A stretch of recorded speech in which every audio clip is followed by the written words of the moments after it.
Welcome back to Ambivalent Offenders. This is Erin, and I am joined by the one, the only, my husband, the Abraham Lincoln to my Mary Todd Lincoln, Matthew. Hi, Matt. Hey, everybody. I'm pinch hitting again. Before we dive into the subject of today's podcast, I will remind everybody to rate, review, subscribe wherever you get your podcasts. We love to see the reviews, the ratings, the comments. It really does help people find the podcast. Okay, marketing sell over. Matt, we're going to talk about somebody very much in your wheelhouse today. We're going American history. I should be able to handle that. We're not going to be dealing with a lot of Edwards and Julias and, well, actually, eventually there'll be one Julia in the story, I think, but. Yes. But we're not in Roman history. We're in the subject that you teach. So you're going to help me in some of the broader historical strokes. But I will be leading in terms of Mary Todd's life. Mary Todd Lincoln has the distinction of being the wife of one of America's greatest presidents, a historical giant. Well, her reputation is mixed at best. She's been painted as crazy, overbearing, a spendthrift, and a shrew. Certainly not the equal to her sainted husband. I know we've had conversations about this characterization not being limited to just the general public and their view of her, but even her husband's own biographers. One of the most recent books on her, and I was sending you screenshots of it on the topic. It's not one that I used for my research. It operates on the premise that Mary made Abraham Lincoln's life a living hell, that he was able to smoothly navigate the stresses of a civil war because he knew war at home with an abusive and erratic woman that he did not and could not love. Mary, in that telling, is the great villain of her husband's life. It seems as we get further away, the anger and the vitriol against Mary remains enough to take the breath away. The author of the book that I read for my research, Mary Todd Lincoln, a biography, which I'll give you more of the details here in a bit. But in the book, she acknowledges that, quote, in lectures and public forums, I was surprised at how much rage Mary Lincoln and I caused in some scholarly and public audience, end quote. Rage, which I also found to be true. Like always, I like to go all around the internet, kind of see what people think about the subject. I did that with Mark Antony. I did it with Mary Todd. And it did seem like every mention of Mary Todd Lincoln on the internet that I saw brought with it a flurry of cruel comments.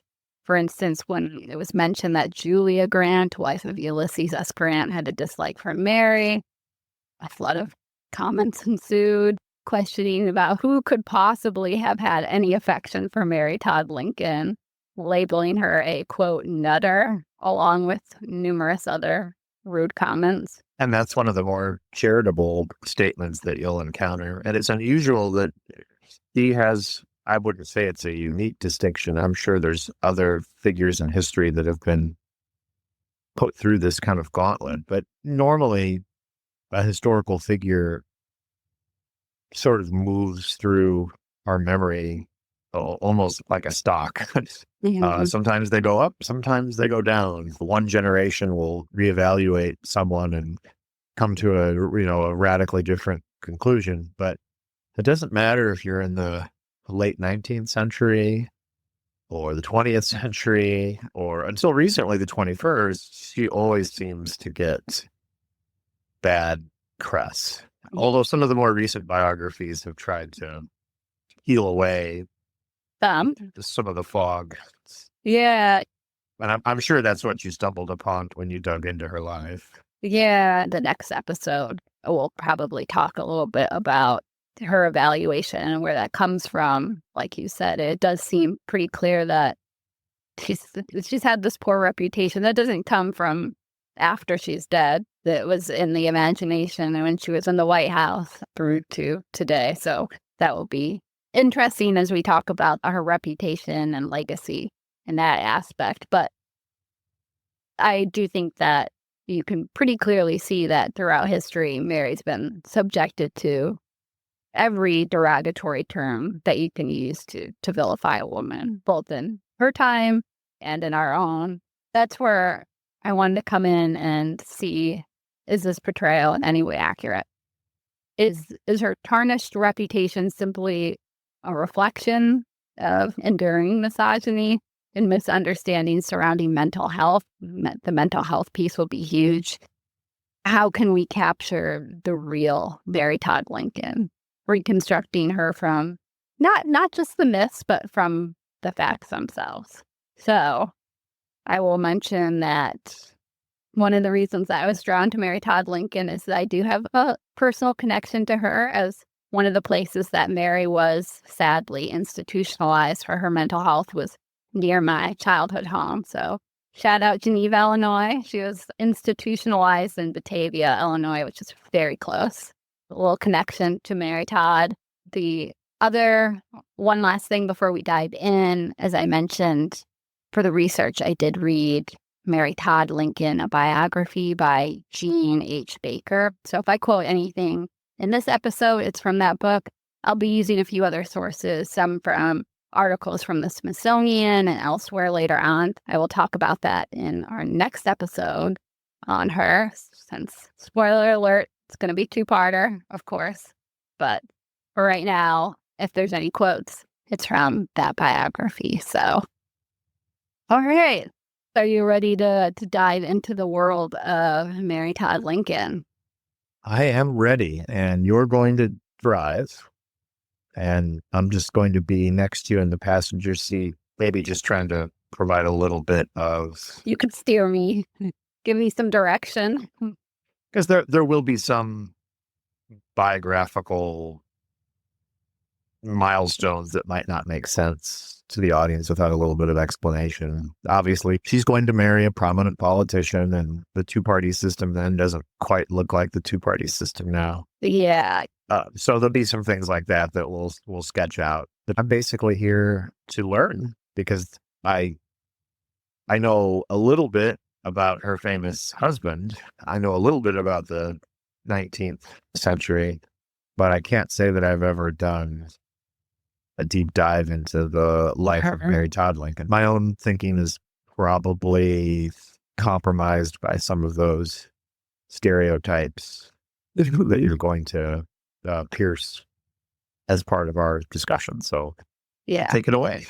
All right. So Mary Todd Lincoln was born on December 13th, 1818 in Lexington, Kentucky, to Robert Smith Todd and Elizabeth or Eliza Parker Todd. So she's going to be the fourth of eventually 7 children of Elizabeth and Robert. So the Todds were really well connected in Kentucky society. They were Kentucky society, as were the Parkers, who were Mary's maternal family. The Parkers and the Todds were related, of course, which made Mary's parents second cousins. It's always cousins. It reads really royal family, very Habsburg, that the only acceptable choice, the only person worth marrying, was their own damn family. The Todds and the Parkers, they essentially founded Lexington, Kentucky. They have the deep roots. The founding fathers of Lexington, Robert Todd, Mary's father, had studied to be a lawyer, but he never ended up practicing due to the fact that there were too many lawyers in the area, which you're like, how could that possibly be?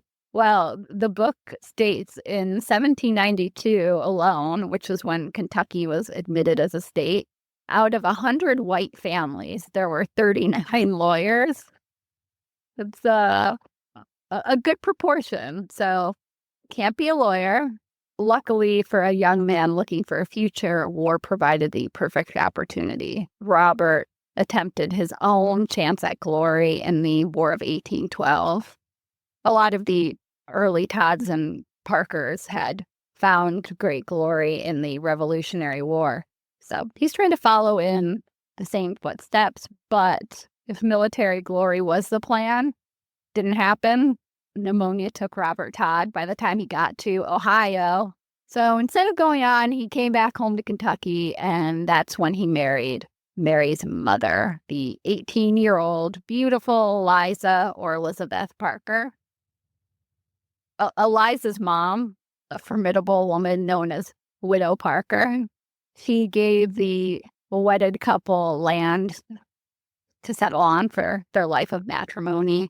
As I already said, Mary would come along in 1818. She's the fourth child in 6 years. That rate of children would not decrease, unfortunately, for her mom. She'd gone to have 7 children in a 12-and-a-half-year span. So just popping them out left, right. It is crazy. And I hate to ask this, but you really need to.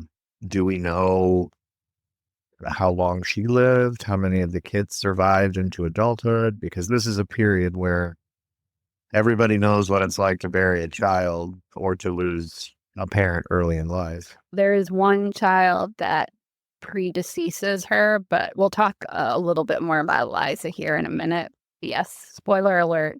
She does not live very long because if you're given birth to a lot of children in a short period of time, we've talked about this in our medieval podcast, it just does a number on your body. It's really difficult, especially with those short recovery periods. We get into the first problematic part of Mary Todd's childhood here. So with Mary's father often away for work, he has a dry goods business and he later is in public office. Widow Parker, Mary's grandma, she would send slaves to help out around the household. So there's usually 3 slaves to help out, 3 women who helped clean, wash, take care of the children. One we know was under the age of 14. This is where you can give us some context. Of course, is this unusual? No, not unusual, especially in Kentucky at this time. It's 3 slaves, but their house depends on slave labor. I would say that that's true for a place like Lexington. One of the things about Kentucky or Missouri or Illinois that's hard for us to wrap our head around is that in Lincoln's universe and in Mary Todd's, they live in the West. Mm-hmm. The West to them is not California, at least not yet. Although we'll learn later on that Lincoln's political career initially crashes because of a war that will win California for the United States. So in a place like Lexington, slave labor is key to the white standard of living. But in rural Kentucky, you're not only going to see less reliance on slave labor, but also some intracast white on white animosity and resentment of slave labor.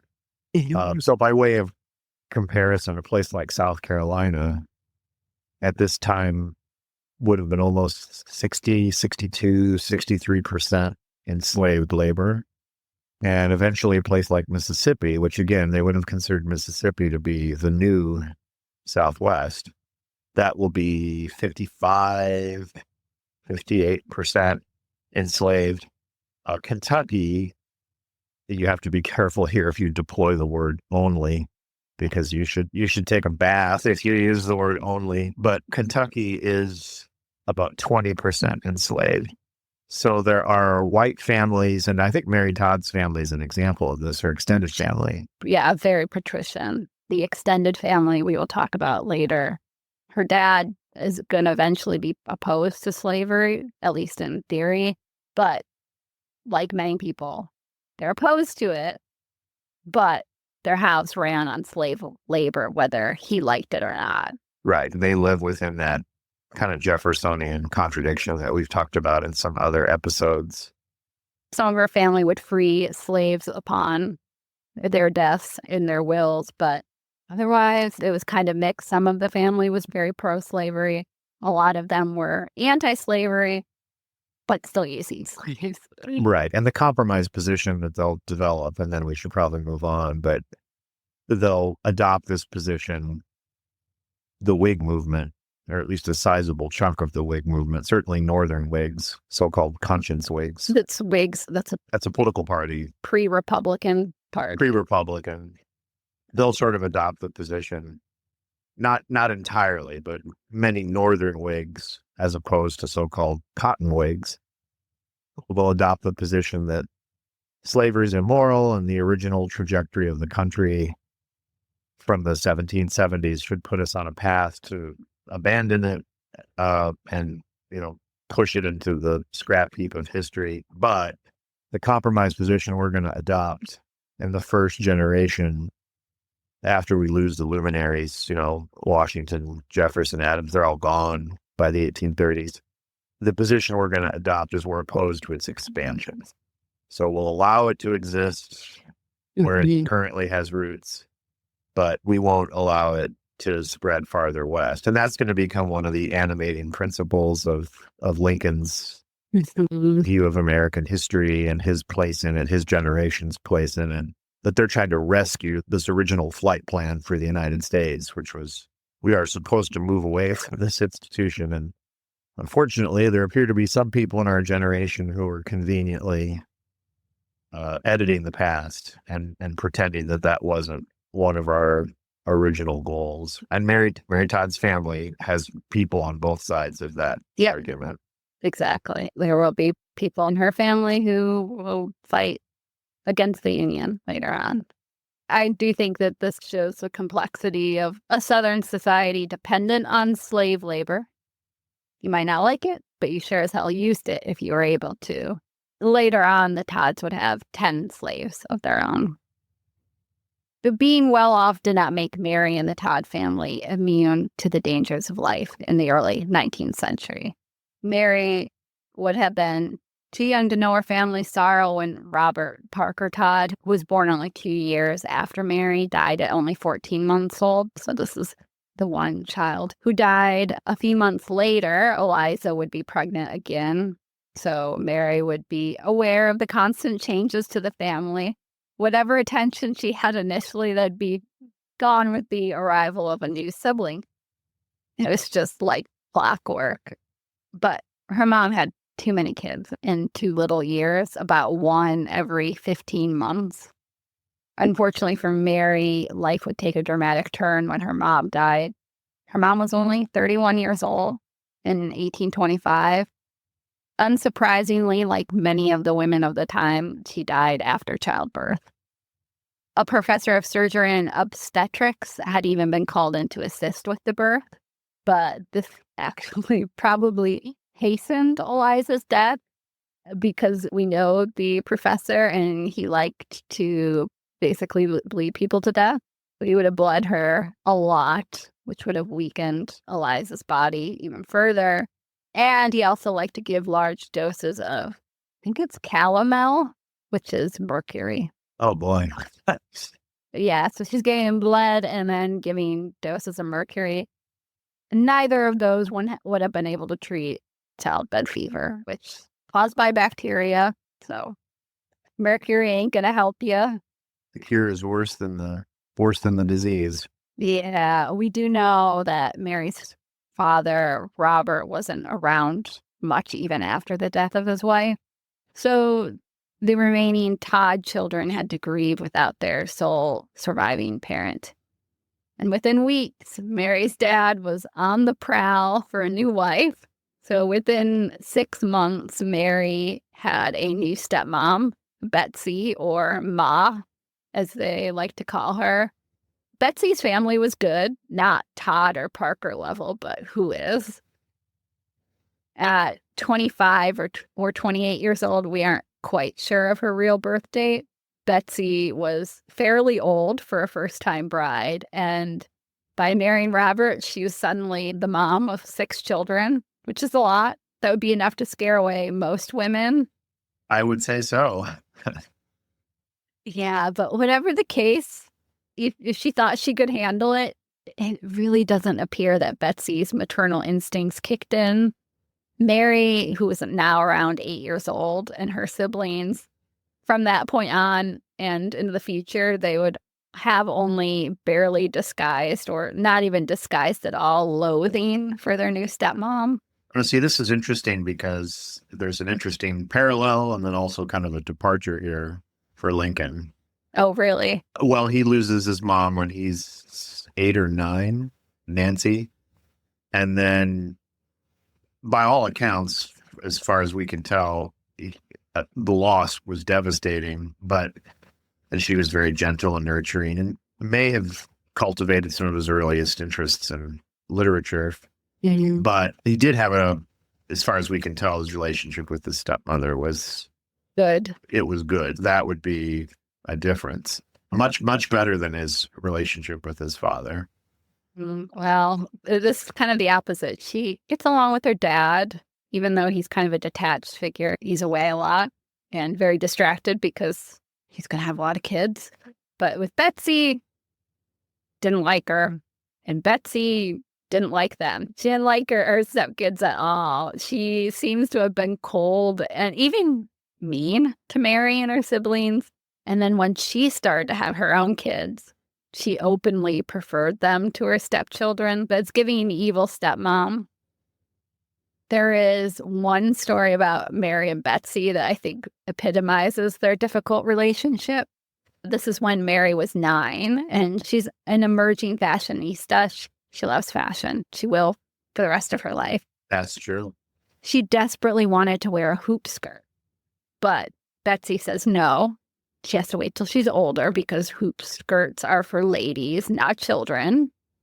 Mary, being the smart girl that she is, made her own hoop skirt out of reeds, and she goes parading in front of her stepmother along with another girl, showing off their new invention. Betsy cut the young girls down, telling them, quote, "What frights you are. Take those awful things off, dress yourself properly, and go to Sunday school," end quote. Little Mary broke down in tears, and Betsy would often tell the story as a joke to the humiliation of her stepdaughter. So it would be a funny little tale that she would tell visitors to the house. Again, very wicked stepmother behavior. I'm not very sympathetic to Betsy at this point, not gonna lie. Initially, I was like, okay, it's hard to step into a family and have 6 stepkids, but she's not really making an effort. At least for Mary, though, she did have her maternal grandmother close, Widow Parker. She lived just yards away, so it's like on the same property. Widow Parker would give gifts and money to her granddaughter, but she also egged on the children in a way to remember their mom, and kind of made the relationship with Betsy even more frayed. To Widow Parker, Betsy would never measure up to her late daughter, and she certainly wasn't good enough in terms of her family connections to be part of the family. There's a lot of tension going on. Again, you do kind of feel for Betsy in this aspect because she's living just yards away from, the mother of the previous wife of the house. That can't be easy. It's its own little civil war. Yeah, you do feel for Betsy because you have the 6 stepchildren. And then she goes on with Mary's dad to have 9 of her own children. That house was crowded, very crowded. Normally, you would expect the father to step in, ease the tensions in the household, but Mary's dad would be away from the house for large parts of the year for work. So a lot of times it was just them and Betsy, aka Ma. It's not unusual. It's the same thing that we'll see with Abraham Lincoln and Mary. When you're in government or in business, it requires a lot of time away from the house. It's the same thing here. So he's spending large chunks away. And when he's home, they're the original children from his first marriage. And then there's the 9 other children with Betsy. So insane. Where do you even put all those children? I don't know. The point is, little Mary's not getting a lot of attention, and certainly not any good attention. While Mary would live in a large and fancy home, we can see that home life for her is less than idyllic. Mary would find a respite from her home life in school. She loved reading. She loved learning. She'd read late by candlelight, and her fellow students would note how well she excelled in school. Mary would also continue her education longer than what was expected for a woman in Lexington. So at the age of 14, she would go on to attend a school nearby. So it's really close to the house, but unlike others who lived close to the school, Mary actually boarded at the school during the week. So she just didn't want to go home. I can kind of understand why. Yeah, normally the boarding was reserved for people who were coming in from out of town, but she just wanted to stay there. And it really was her home away from home. Mentel School, it was run by a eccentric French woman named Charlotte Mentel, who had fled France during the French Revolution.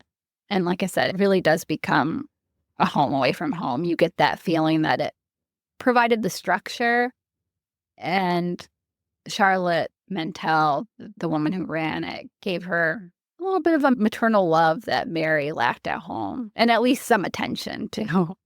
While there's often a tendency to dismiss her intellect compared to her husband's, Mary received a better education than most, if not all, of her peers. But I will point out that, at least in the society to which Mary belonged, in Lexington circles, education for women was praised. Not necessarily, though, for their own intellectual merits. I'm just going to let you guess why they were like, well, you should educate your women. Well, sadly, I suspect the answer is going to be because if you want to secure a good husband, Yes. that's considered to be, well, this is the great tragedy of it, is that it's basically the upper caste version of a textile girl who's not even allowed to keep her paycheck. It's the future husband's economic situation that they're thinking about, because your paycheck is guarded by your father, or if he's dead, your brother, or in some cases, a judge, so that you can secure a dowry. And in a similar sort of way, having an education, having been to a finishing school, knowing how to conjugate some verbs in French. And French, yep. She was in plays that she would speak in French, yes. Yeah. Which, by the way, for Lincoln at least, when, I'm sure you'll get to this, their courtship is sort of fractured, up and down. But he's very much punching above his weight socioeconomically. Oh, 100%. They're very much the opposites, which we'll talk about. Also, another reason why they would educate their women highly was so that those women would be able to better educate their sons. I'm like, so close. They almost got it. Well, yeah, this is something historians argue about, because it's hard to find the term itself being employed during the time period to which it implies, but this is known as Republican motherhood. Yeah. The idea that, okay, we're a post-revolutionary society. We don't have what you and I would call a K-12 education system. But, whenever you still have inequality in a society that's supposed to be free, whenever you still have different grades, different strata of agency and liberty based on gender, skin color, whatever, you have to somehow find a way to justify it. And the mechanism that the early republic spins up is this idea that, well, women are the equal of men, but a man's domain is the floor of the Senate, the jury box. It's the public's square. And then a woman's domain is the church, the hearth, the home. And everybody's equal. See if this turn of phrase sounds familiar. Everybody's equal, but they're just separate. They're just separate. But within that sphere, this is called separate spheres doctrine. Then the greatest contribution a woman can make is to raise virtuous boys into civic-minded men who will serve as like the leadership cohort of this post-colonial society, where, unlike what we moved away from, where only, aristocrats and their tutors educate the next generation, we'll have a much broader swath of educated people to participate in the new republic. But by people, they mean men. Yeah, exactly. At least from what we can see, she loves learning, and I can't necessarily say that she's not doing it for the sake of her future sons, but we know that she's whip smart. She's, again, getting good grades. She's in plays and school and French, naturally, and she's later known for being really clever, intelligent, both being really witty person, but also, well, in her writing. We can assume that she honed those skills at the school. And the girls at the school would also march in parades, including one honoring the French hero in the American Revolution, the Marquis de Lafayette. Yes, Hamilton fans, that Lafayette. Musical reference there? Are you Yes. resisting the temptation? I was going to say, I'm not going to try to do any of Lafayette's raps from Hamilton. That's why we need Jamie. I've heard her do it before. She's very good at it. She's so good. So, guys, if you ever see Jamie in real life, that is her secret talent. Ask her to do a Lafayette rap from Hamilton. Offstage, Mary developed a gift for mimicry, which the book says did not make her popular, as you can imagine. It's something that she will keep with for the rest of her life. And while Mary was at school at Mantell's, her family abandoned the old house near Widow Parker's, the only home that Mary had known, and moved to a grander one on Main Street with 6 bedrooms and a 2-room nursery, which is very convenient for the constant stream of babies. I was going to say, there's kids all over the place. It has 14 rooms total, which I guess sounds good, but when you have that many kids, I guess you're storing them up in the attic, maybe in the basement. I don't know. This house still stands, and it's the Mary Todd Lincoln home, despite the fact that Mary herself spent little time there, with her continuing to board at Mantell's.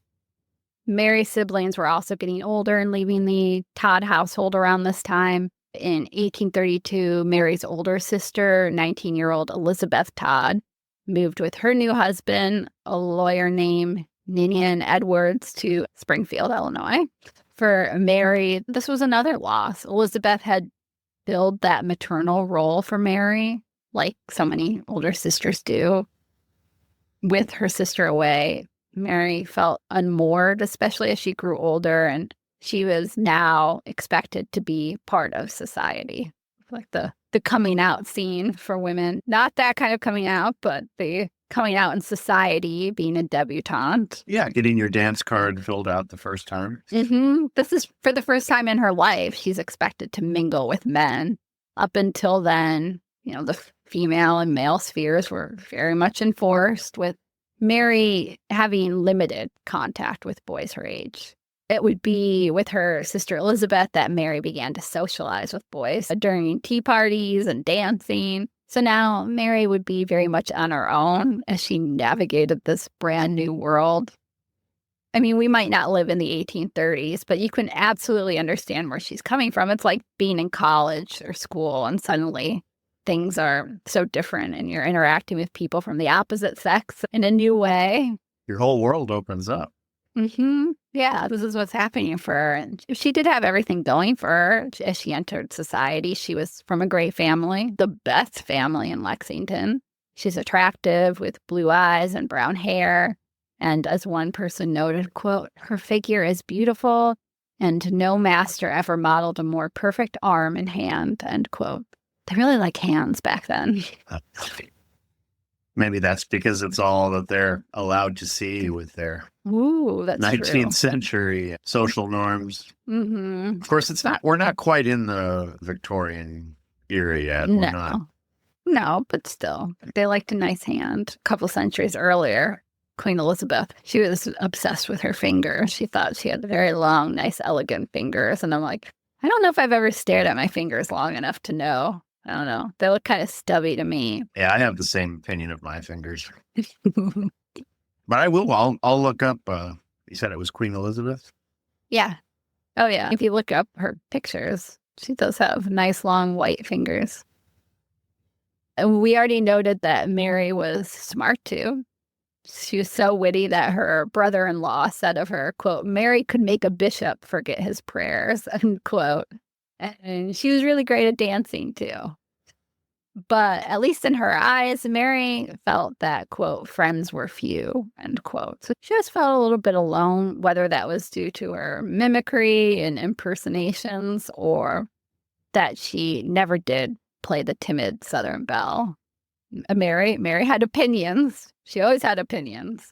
and she wanted people to know them. This is how she was from the very beginning. It will be something that will follow her for the rest of her life. Man, I think this is where we have to summon some sympathy for her, because she, on some level, is entering a period in her life where she's supposed to be passive and laugh at the man courting you. It didn't seem like she wanted to play those roles. Yeah, don't mock him. Don't point out how shallow or poorly read or unworldly he might be. Flatter him, seduce him, make him feel like he is at the center of your world, which, funny, we mentioned Queen Elizabeth, but it's, she ultimately, I think, comes to realize, Pass. Any relationships I have with men are going to have to be kept very secret. And I'm going to have to use my awesome fingers to add and subtract on our budget, because none of the men who had this job before me could keep the budget safe. So, is that what drew you to me? Was my long fingers? No, it was your sense of fiscal responsibility. You do work in finance. That is not right. Between the two of us, I don't have the fiscal responsibility. Oh, I wouldn't. Well, I don't know. If we were to be, summoned before a FICO credit score judge,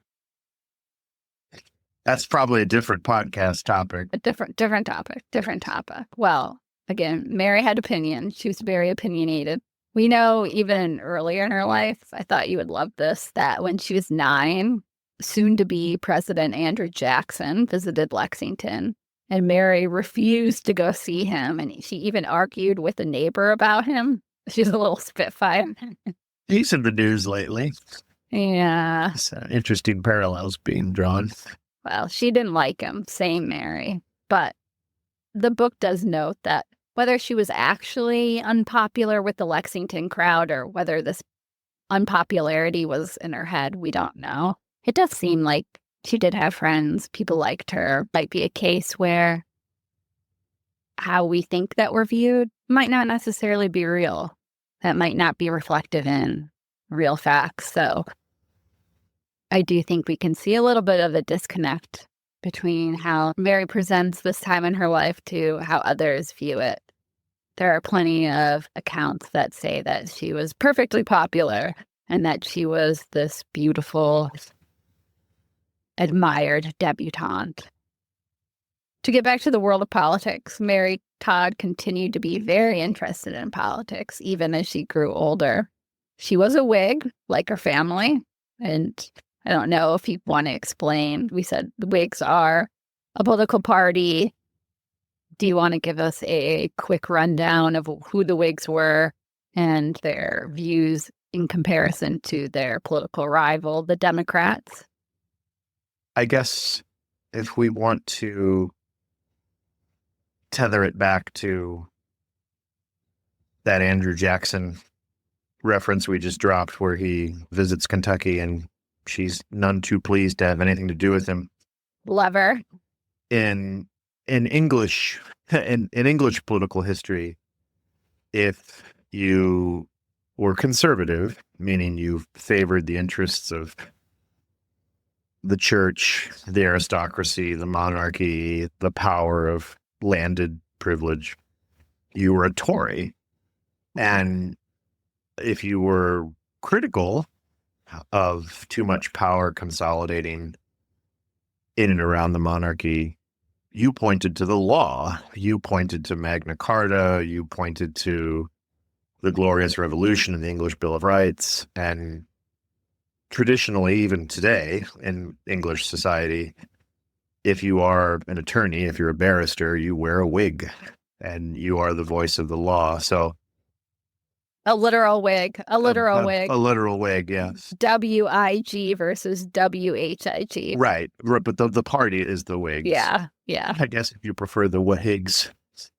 But they, in the American political tradition, then they emerge, and I'm pausing because there's a probably a little bit of deja vu that listeners are picking up on. If they can walk their mind all the way back to like 8th grade history or something. But it's an easy Google search. Just punch in King Jackson cartoon and you'll see this famous Whig political cartoon where Andrew Jackson, the Democrat, is made to look like a detached, elderly monarch who's crushing the country's future under his feet. Not gonna lie, he kind of looks like King Charles III. Sorry, Charles, if you're listening. He doesn't look healthy, right? He's not the young, rambunctious, edgy Andrew Jackson who's getting himself into duels and surviving being a POW during the Revolution. We did talk about him in his duels in the Aaron Burr episode, so good callback to that. Yeah, he was, he blinked and he was in another duel. That was just part of his lifestyle. But anyway, all of which is to say, the Whigs initially emerge in the late 1820s, early 1830s as an opposition party to Andrew Jackson. And then over time, they sort of cohere around a pretty common set of principles, which this is a crude way to do it, but we're not trying to take a 800 level graduate history class. Nah. We're just trying to get kind of the outlines. So basically think of the Whigs as the children of Alexander Hamilton's Federalists. They envision a strong national government. They'd like that government to partner with private business and financial interests to develop the West. Everything from access to credit to federally financed roads, canals, turnpikes, bridges, maybe a land grant university or two.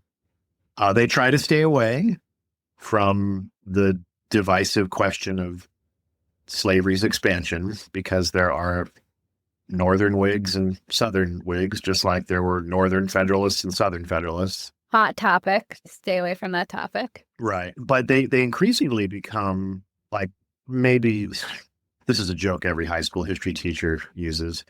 One of the big Whigs in the Whig Party happens to be Henry Clay of Kentucky. And Henry Clay of Kentucky is one of Lincoln's kind of touchstones as a political figure. And Henry Clay is a slaveholder.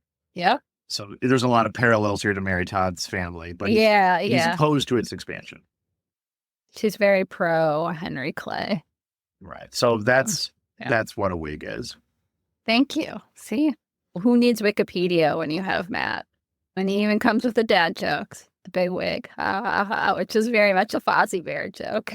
Yeah, I think everyone would agree that if Fozzie had been there, Waka Waka, he would have been a Whig too. I think absolutely. Yeah, a conscience Whig. I think not a cotton Whig. So we're gonna have to go through the whole list of Muppets and say Whig or Democrat. No. Well, I know you probably wouldn't have nice things to say about Scooter. For some reason, you're very anti-Scooter. Scooter's a loser. He's a dork. I'm sorry. I like Scooter. Not my kind of dork. Anyway, back to Mary Todd. We're going to leave the Muppets for right now. It's her interest in politics that gave her common ground with her dad. With so many siblings, this differentiated Mary. To quote the book, quote, certainly Mary Todd was not the first American girl to experience the intensity of 19th century campaigns. But in her day, in her hometown, this interest, combined with her advanced education, set her apart from the more conventional daughters of Lexington's upper-class families, end quote. So we're seeing she's interested in politics. She's more educated. She's different.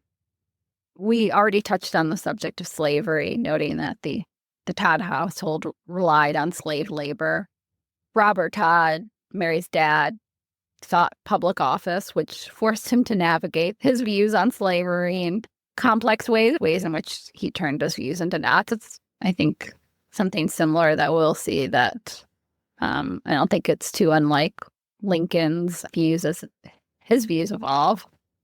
In theory, Robert Todd opposed slavery, However, he understood that the state's economy was dependent on it and that slavery existed in Kentucky before it achieved statehood. I think the book really puts it best when it said that Robert Todd lived a contradiction, for he was a slaveholding member of a mostly anti-slavery family in a slave state. Yep. Continuing a very early foundational contradiction for the United States. As George Carlin used to put it, a country founded by slaveholders who wanted to be free. Yeah. And that's the thing about living in Lexington, too. Like, as refined and beautiful of a city as it was, it would be much different than Springfield, Illinois, which we'll get to soon. Mary's world would have been surrounded by slavery, not just the slaves that worked in her home, but she'd have to walk past the whipping post in the square when going to school. Slaves were bought and sold there, too. So no matter your personal view against slavery, like the Todds, it's built into the infrastructure of the city and the state. The horror could not be escaped or ignored. Absolutely. Mary herself, she was often drawn to these sensational tales from the city, including that of a woman named Carolyn Turner, who, trigger warning because this is really awful for violence, Carolyn Turner in Lexington threw a young slave from a window, and she managed to escape justice, only to be strangled by another slave later on, which is an irony not lost to anyone. And I'm certainly not going to cry about that one. Yeah, karma. Yeah, karma. One of these slaves in the Todd household, Mammy, actively assisted other slaves in their escape to freedom. She marked a sign in the fence outside of their home to alert runaways. So it wasn't necessarily a stop on the Underground Railroad. Not that those were official, but she certainly worked as part of rescuing other slaves. We know that the adults in the household had no idea, but the Todd children knew. And this act would leave a lasting impression on Mary. We know, too, that she incorporated slave prayers into her own prayers throughout her life. So, again, she's being surrounded by slavery. It is very much a part of her life. She's seen the ugly parts of it, but she's also seen the humanity of the slaves, like Mammy, who she loved in the household. By 1836, Mary, who was now 17 and out of school, decided to visit two of her sisters in Springfield, Illinois. So we already mentioned that Elizabeth Todd, who is now Elizabeth Edwards, her oldest sister, had moved to the city to be joined later by another one of Mary's sisters named Frances. It's clear that Mary's main motivation to go visit her sisters was just to get out of the Todd household. She's out of school, so she's not boarding anywhere. She's had enough. She's got to get out of the house. Each of the Todd siblings had enough of their stepmom, and they're pretty much willing to do whatever it took to get out of the house. Later, one of Mary's brothers would confirm that they believed Ma or Betsy was poisoning their dad against his first set of children, and that Betsy's relentless persecution, as they said it, had driven all the Todd children away from the family home. And earlier than perhaps you would expect, we know that their father at a later time would be sad that none of his older children wanted to stay around, which you're like, well, if you were home more and looked what was going on, maybe you'd figure that out. But he was only home long enough to impregnate Betsy again, and then off he'd go. So he just eventually comes back and just sort of scratches his head as to why everyone is alienated and bitter and Christmas dinner is awkward. So he's kind of a clueless man. Yes. And I wouldn't say that's specific to the time period. That just might be, I'm not going to finish that statement. No. What were you going to say? I don't think it's specific to the time period. Mary made the uncomfortable journey to Springfield. When she got to Springfield with its 2,000 residents, she found that it lacked the sophistication and charm of Lexington. It's a much different city. As a relatively new transplant to Springfield and law partner of Mary Todd's cousin, John, the approaching 30-year-old Abraham Lincoln once called Springfield, quote, a busy wilderness. This thing of living in Springfield is rather a dull business. At least it is so to me. I am quite lonesome here as I have been anywhere in my life. That was Abraham Lincoln, his perspective, but Mary had a different experience. On this visit, she had an active life in Springfield. She saw the Capitol building being constructed. There were plenty of discussions, perhaps some heated, in the parlor of her sister's home where she lived. She made a few friends nearby as well. She's not on her own. She's with family, but she's not in her parents' home. She's not boarding at a school. This is about as close to being out on her own that she could be at this point. It must have been exciting to be in a new place for once, a welcome change from Lexington, where she had been her whole life.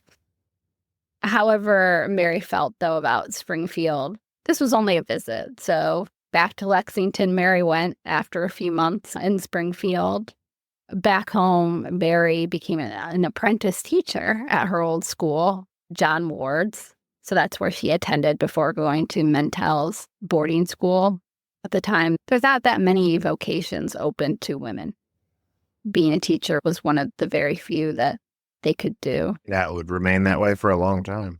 And we think she might have been even saving up in order to return to Springfield with enough money to be able to pay her board at her sister's house, because when she was there before visiting, she didn't pay board.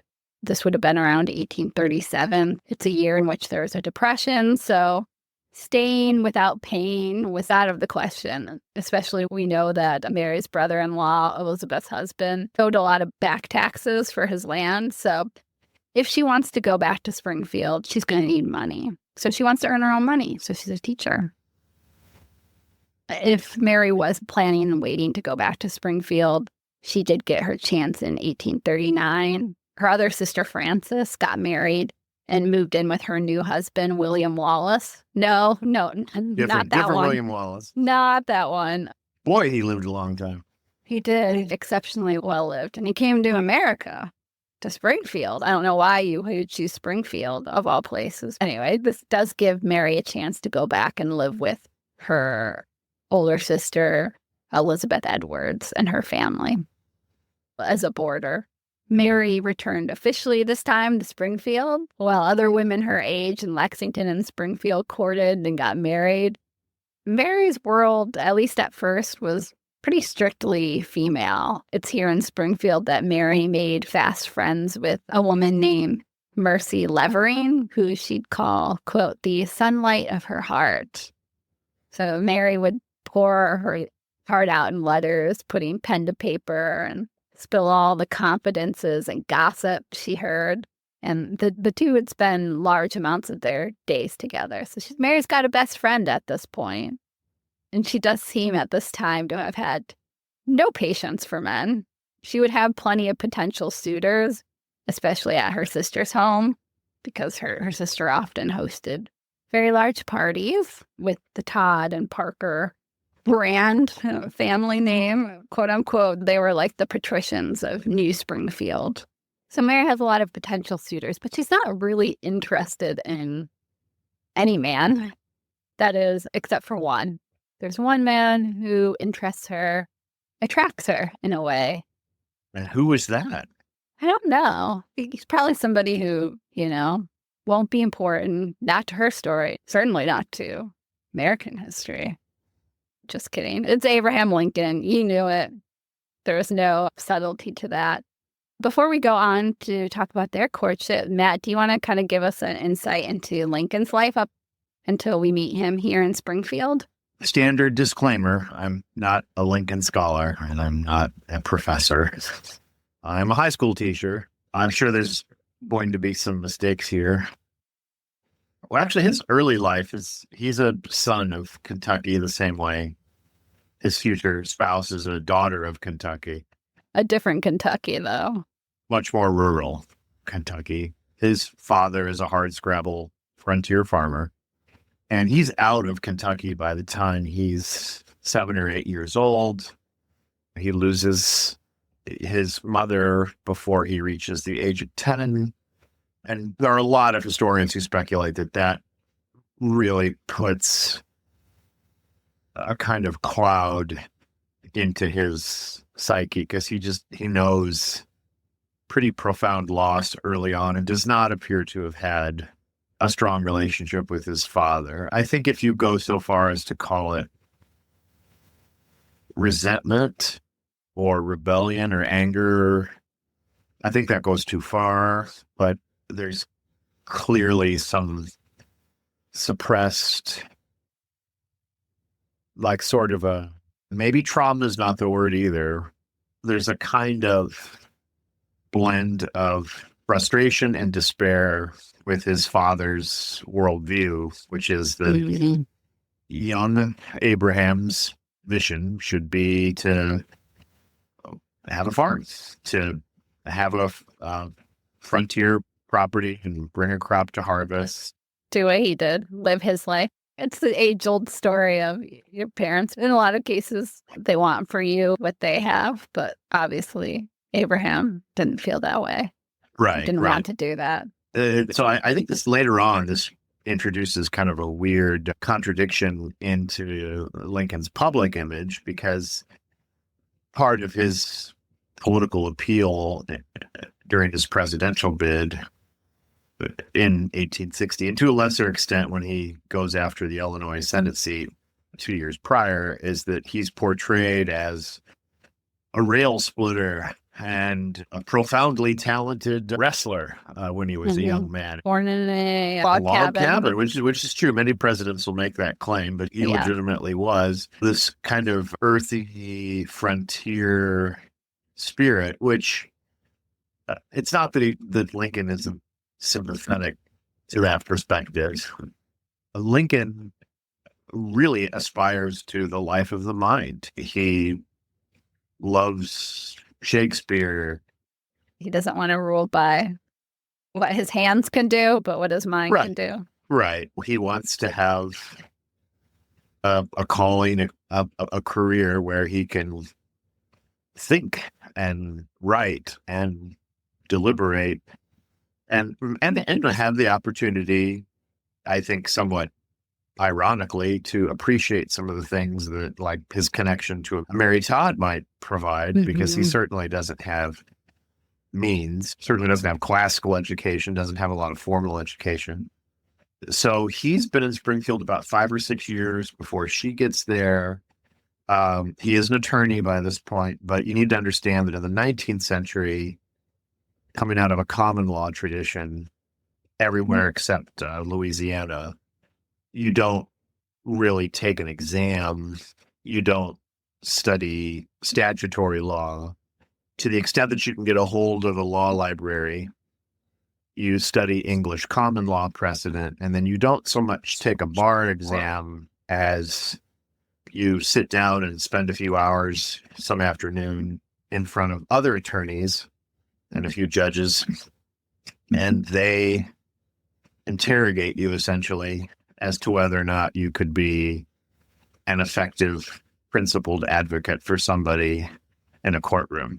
So it puts him in kind of an interesting position, because, Springfield's going to be the capital, and Illinois is this emerging political community.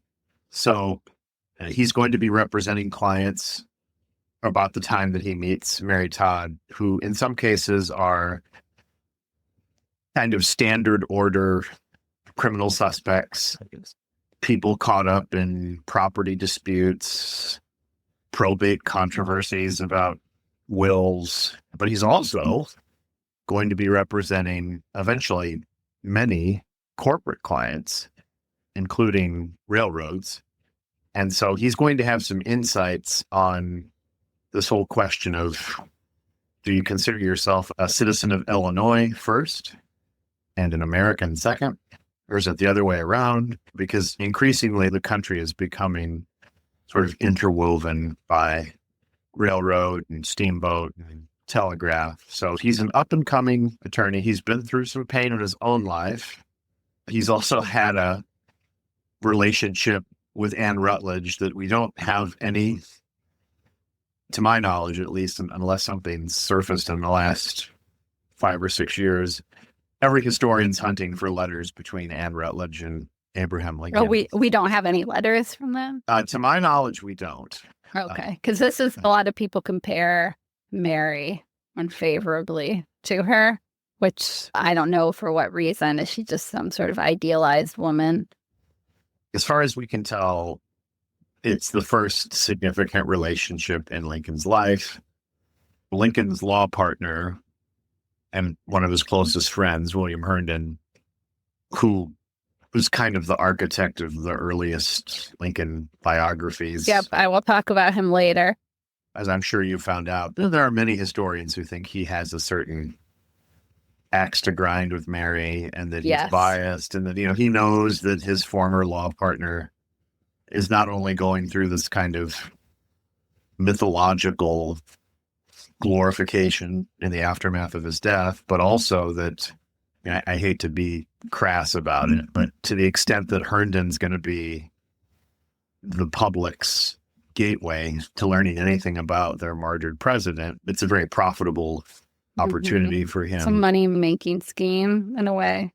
It's profitable and it's useful for him. Right. And it may have been the case that to the extent that he's looking to gather as much information as he can, as quickly as he can, and during this period, Mary Todd, of course, we're getting ahead of ourselves, but in the late 1860s, she's still trying to rebuild her life after Ford's Theater to the extent that any woman would have been in a position to push back against slander.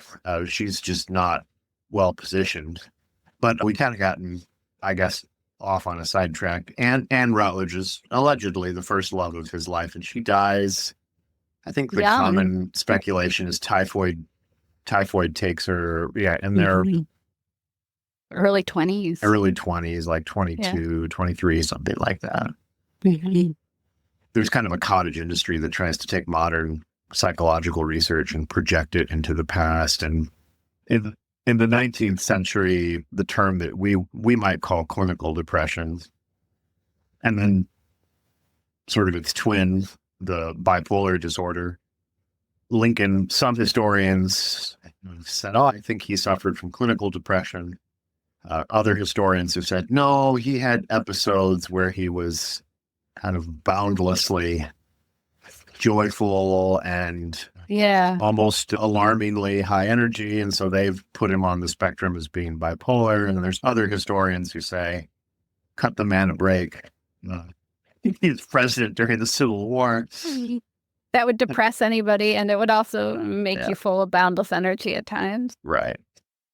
I mean, that is something that we will see. It's a theme that he does go through some sort of depressive episodes, whether that's something that you could diagnose or as circumstances befall, you might feel a little bit more melancholy than other times. It's hard to diagnose from this point of view. So during this period, he's an attorney. He is ultimately going to pursue and win an Illinois state Senate seat. We'll go into that. Yeah, he's a Whig. Yes, very important, very important. But it sounds like you want to get the courtship going before we deal with his political life. Well, then take it away. Yeah, I think that should be good enough for now. Abraham Lincoln does also work with Mary's cousin, John. So that's how they would have initially met, or she would have known of him when she visited Springfield.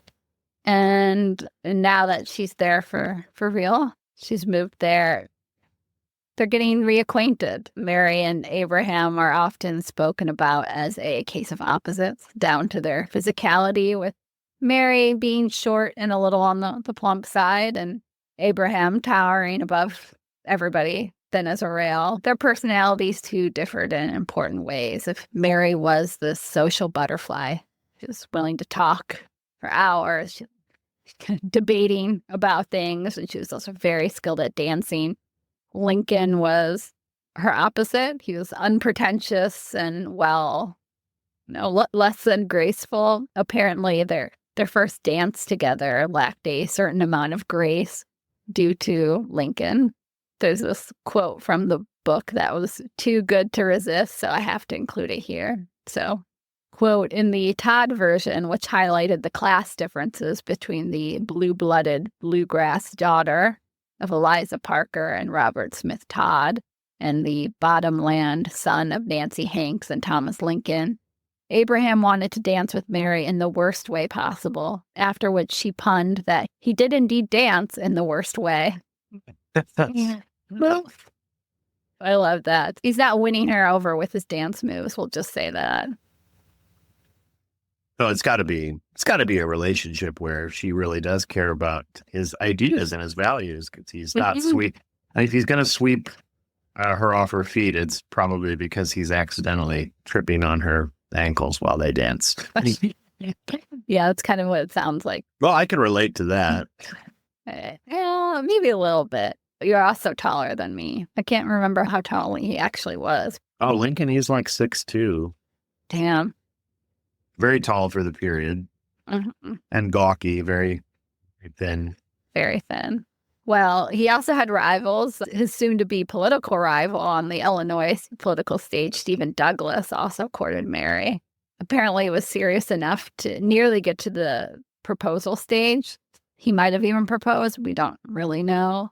Their relationship, though, was doomed to fail because Douglas was a Democrat, like we said. Mary's not about to give up her strongly held Whig convictions for the sake of a man. Right. He'd be a late Jacksonian Democrat. So he would still be someone who's claiming that as sort of the heritage of the party. That's not going to win him her heart. Nope. She's like, nope, can't do that. Sorry, Stephen. You're off the stage for now. Stephen Douglas was also very much a ladies' man, which I'm sure turned Mary off. We know she was really looking for somebody that she truly loved. She'd tell Mercy, her BFF, quote, my hand will never be given where my heart is not. And that man, Mary would soon find out, would be the gawky but sweet Abraham Lincoln. The two would court. Although a proposal and a ring didn't come about quickly, they seemed to take their time to truly get to know each other. It's obvious, though, proposal or not, that they were really enraptured by each other. There's this recollection by Elizabeth, Mary's sister, about stumbling upon them in a room. So she said, quote, I have happened in the room where they were sitting often, and Mary led the conversation. Side note, this is me. Of course she did. Back to the quote. Lincoln would listen and gaze on her as if drawn by some superior power, irresistibly so, end quote, which I think is very sweet. Sounds very lovely. Yeah, that's wonderful. More power to them. She's doing the talking. We know the girl liked to talk, and Lincoln liked to listen, and it worked for them. Although as lovely as that sounds, Elizabeth's own son, so Mary's nephew, would later say that Elizabeth tried to break up the pair during this time. Why? She feared that their backgrounds and their personalities were just too different to ever work out in the long run, or at least work out happily. Again, Todds were Lexington royalty. She's thinking, who's this awkward gauche lawyer to think he could marry into their clan? So you kind of understand where she's coming from. And she's trying to protect her sister from a bad marriage, although a lot of it is classist against Lincoln and his lower birth. It's very like romance novel, this girl from a higher class in love with some street rat. It's Aladdin. It's Titanic. Right. I think, though, it's complicated by the fact that when you look at Southern identity, Kentucky, to be a so-called Kentucky blue blood, that definitely would have outranked any quote unquote prominent family in Illinois or Missouri. But Kentucky, in the eyes of, say, the Charleston, South Carolina elite or the Virginia Piedmont, would have been considered white trash. Yeah, I mean that's part of the complexity of it, is that the way that Kentucky pushed back against that kind of elitism was to say, Well, we are the first West, and we are going all the way back to the Revolutionary era. The Revolutionary War wasn't just about tea in Boston Harbor, and it wasn't just a few gentlemen in Virginia deciding that they wanted to separate from the British Empire. The Revolutionary War was also fought over some of the same terrain that the 7 Years' War was before it, and that's the Ohio River Valley, and that's Kentucky, and we have earned our place at the table, and you can look down at us all you want, but you can't change the fact that we're here during the opening chapter of the American experiment too. And so I think on some level, because this becomes one of the animating principles of Lincoln's identity, is that he comes to see his own biography and the life that he leads, which is extraordinary, right? It begins in the most humble possible way and ends with him, in command of the Union during its greatest crisis. So I think he starts to make the argument that that's something that can only happen in the United States, and that to a certain extent, people need to give Mary Todd more credit for, she's aware of that too, that a place like Kentucky could only exist in the United States. Although, of course, the absolutely just horrifying subtext to the whole thing is that it would, against the backdrop of their own life while they're moving through childhood into adolescence, suddenly west of the Mississippi, slavery is expanding in a way that both families would have said, well, that was not the original. That's not the intention. The original plan was that this would be left isolated in the Southeast and that it would slowly wither away. Another reason why she's probably not going to end up marrying Douglas. Not that he's a slaveholder, but, his whole philosophy is, well, I don't think that's an issue we have to worry about. We'll just keep expanding, and we'll let the people who settle in each territory just peacefully work that out amongst themselves. He's a procrastinator, a man after my own heart. In terms of Abraham and Mary, you really do have to root for these crazy kids.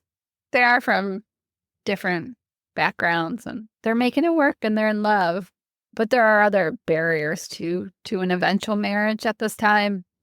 Even if the 31-year-old Lincoln was ready to get married, the cost of a wife and family might have scared him. He made decent money, but it's not consistent money. As a lawyer and a legislator, money could dry up at any minute. On the 1st of January, 1841, Abraham Lincoln and Mary Todd had an argument, and they broke up. The cause of the argument was Lincoln had been late to escort Mary to a party. And in retaliation to make him pay, I do kind of love this, I'm just going to have to say that up front, Mary flirted with another man there, Edwin Webb, who had been courting her before. So she's like, screw you. You picked me up late. I'm angry, so I'm going to flirt with another man there. Lincoln was understandably jealous, and that led to that New Year's fight, after which Mary told him to never come back again. Dramatic she was, so they're done. But however angry the two of them had been with each other, the end of their courtship really hits them both hard. Lincoln, as we already mentioned, had always been prone to melancholy, depression, and this breakup sunk him into one of his worst ones yet. Enough where his friends actually feared for his life, both from natural and unnatural means. One friend removed a razor out of his room for fear. Unfortunately, Lincoln was suicidal enough to use it. He missed 6 consecutive days of the legislature, which is a rarity for a man who had not been absent much before. It's not good to be absent. You should show up every day. I mean, that's the thing. He felt that way, and this breakup's hitting him so hard that he's missing work, which is a lot for that man. Those who saw him described an even gaunter man, unmoored by this breakup. One friend wrote, quote, "Lincoln is in rather a bad way. The doctors say he came within an inch of being a perfect lunatic for life," end quote. Lincoln himself would write of this time, quote, "I am now the most miserable man living. To remain as I am is impossible. I must die or be better, it appears to me," end quote. So he's not handling the breakup well. Mary struggled too, though more privately.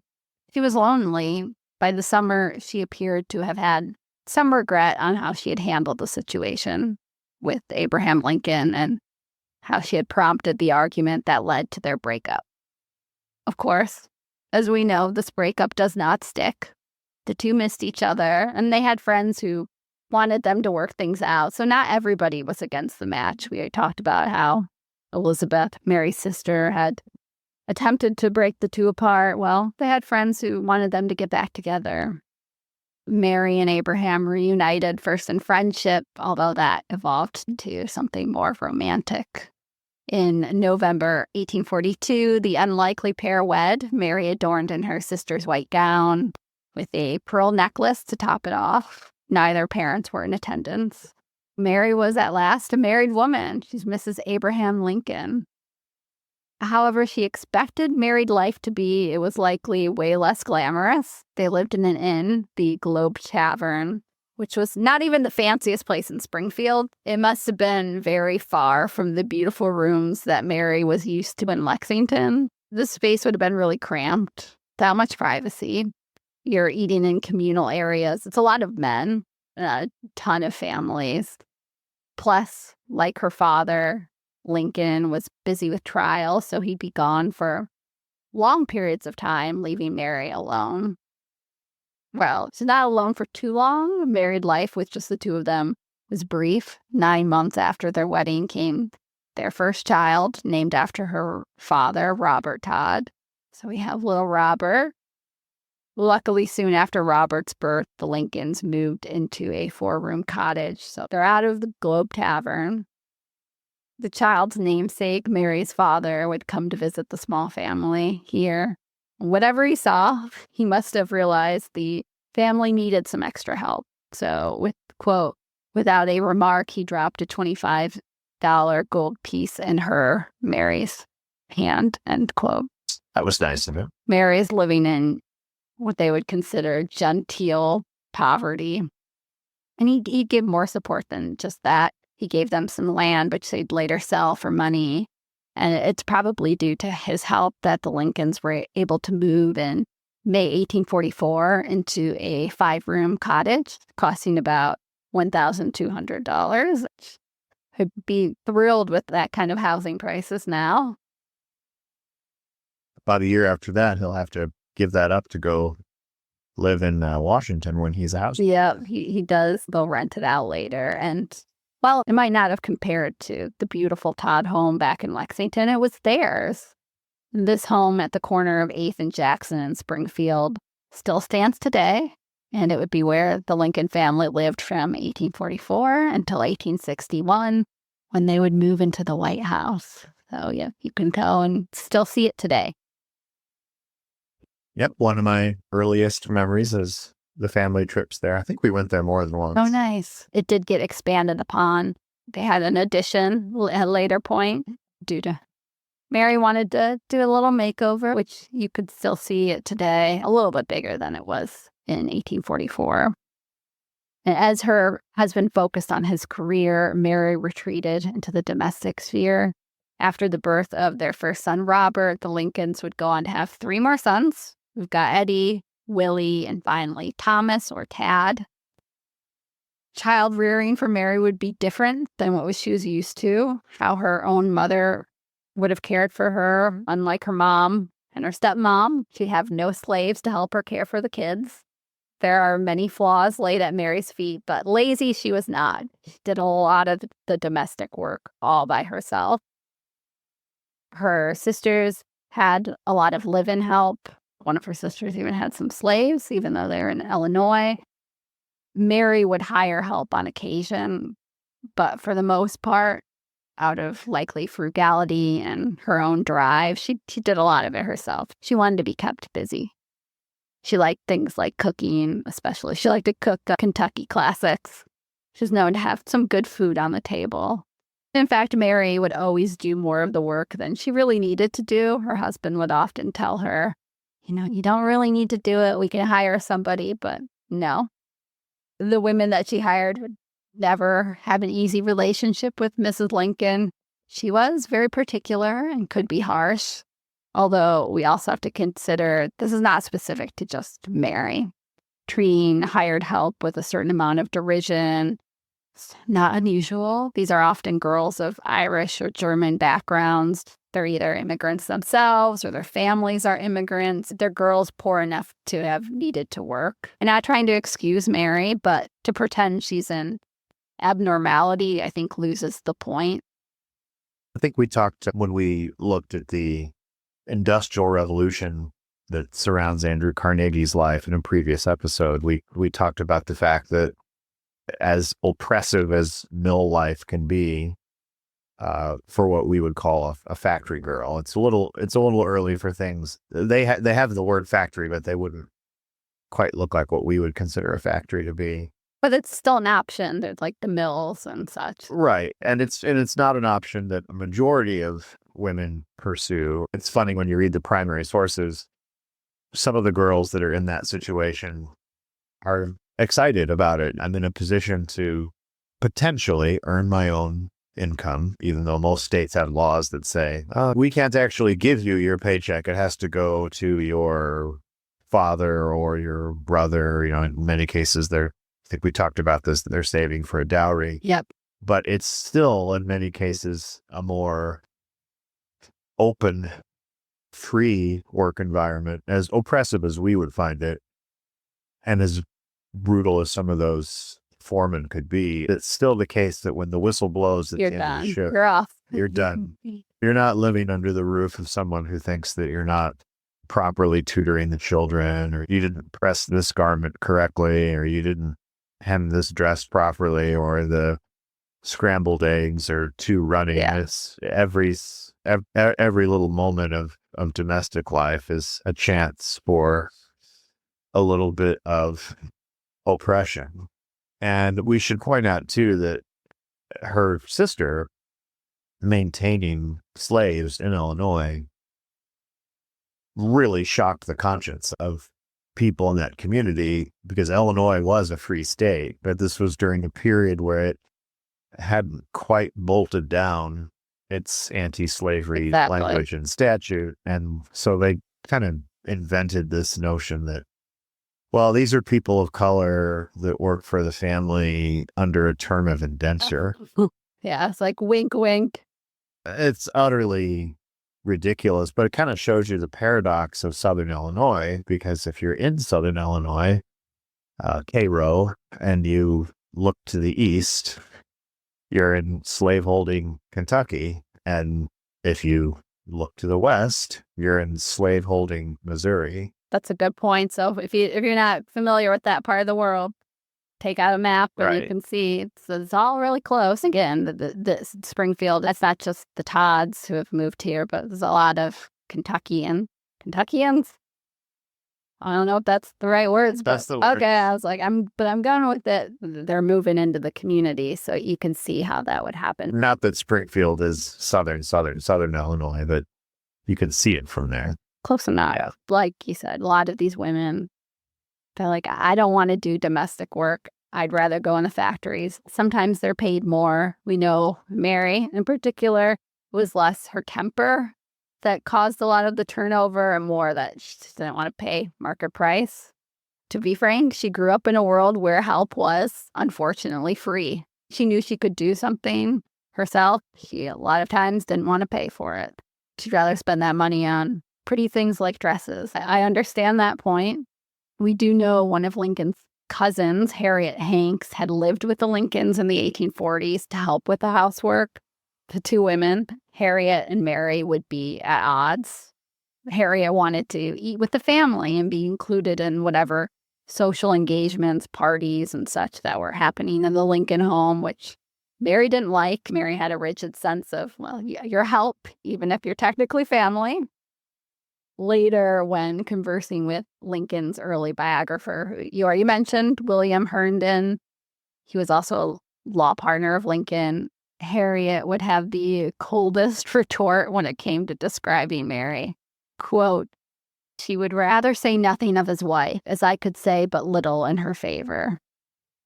That's not great. She was more than happy to say good things about her own cousin, Abraham, but for Mary, couldn't say anything nice. So. Just out of sheer curiosity, I pulled up the Herndon biography. Obviously something that's widely available now, well outside copyright. Yeah, it was published in 1888, I believe. A modern biographer would want to deeply probe the marriage and learn about, the most important person in his life is his wife, mother of his children, and she's only mentioned about a dozen times. Yeah, we'll talk about their relationship in a bit. He also really doesn't like Mary, so whatever he says about her is probably not going to be good. We'll talk a little bit more about him here, and then I'm sure in our next episode as well, as we talk about the legacy and the emerging cult around Abraham Lincoln, which impacts the reputation of Mary then and now. As a mother, Mary was known to perhaps be a little bit too indulgent of her sons. They both were, both Lincolns. She was known for being really involved, which people thought great. As a mother, we like that. But they thought that both Lincolns were a little bit too easy on what Herndon called their quote-unquote brats. So when the Lincolns would get to the White House in a few short years, they'd be chided for letting their sons run wild. They'd be using the White House as their own personal playroom, to the, quote, disgust of cabinet members, generals, and officials in Washington, end quote. I do think we need to point out, though, that part of their indulgence is that many of those children aren't going to survive. Yes. And so I think the human response is, I'm not going to be some cold, rigid disciplinarian around my kids. I'm going to try and cherish every moment I have with them. And yeah, if that means that they're running up and down the stairs of the White House and scaring the ambassador from Portugal or something in the process, well, then, he'll get over it. I think we'd be way less judgmental about it nowadays because we've grown up with images of JFK Jr. in the Oval Office crawling around the desk. We like that in our leaders now, as presidents or any sort of world leaders. Being a good dad is good. Being an indulgent or good mom is good. But back then it was like, they're running a little amok. They're allowed to do whatever. It's different social mores, different time. As always, Mary as a mom seemed to get more of the blame than her husband did. So we do have to call that out. And even though she was lenient, she would sometimes physically punish the boys, which is not unusual for the time. That would have been typical. Yeah, but in general, she was known to have been easier on them than their dad. And often Mary does seem ahead of her time. She was willing to dive in and play with the kids. She even threw one of her sons a birthday party with 50 to 60 guests, which she described as, quote, a nonsensical occasion, end quote. As a woman who found a purpose in education, it's Mary, not her husband, who would throw herself into teaching her young sons and encouraging their own learning. So we know at the age of 10, little Robert was learning Greek and Latin. On his way to Harvard eventually. Yeah, you can see that. It's a continuation of that Todd family, patrician views on education. I don't want to say that Abraham Lincoln wasn't involved in that, but I read somewhere that he didn't learn how to read until he was like 13. The Todd family was very into learning, so I think we can say this was Mary's idea and less Abraham's. I think that tracks. I don't want to psychoanalyze the past necessarily. It's kind of bad history, but it's easy to do with Mary Lincoln's purposeful approach to motherhood. She's a woman who struggled with her relationships to her own parents. Her mom died early. Dad's away a lot, torn between a lot of kids. And then, obviously, her very frigid relationship with her stepmom. It seems like Mary made sure that her own kids had as close to an idealized childhood as possible. That's fair. She is having to wrestle with the fact that, she doesn't have a great blueprint in her own life.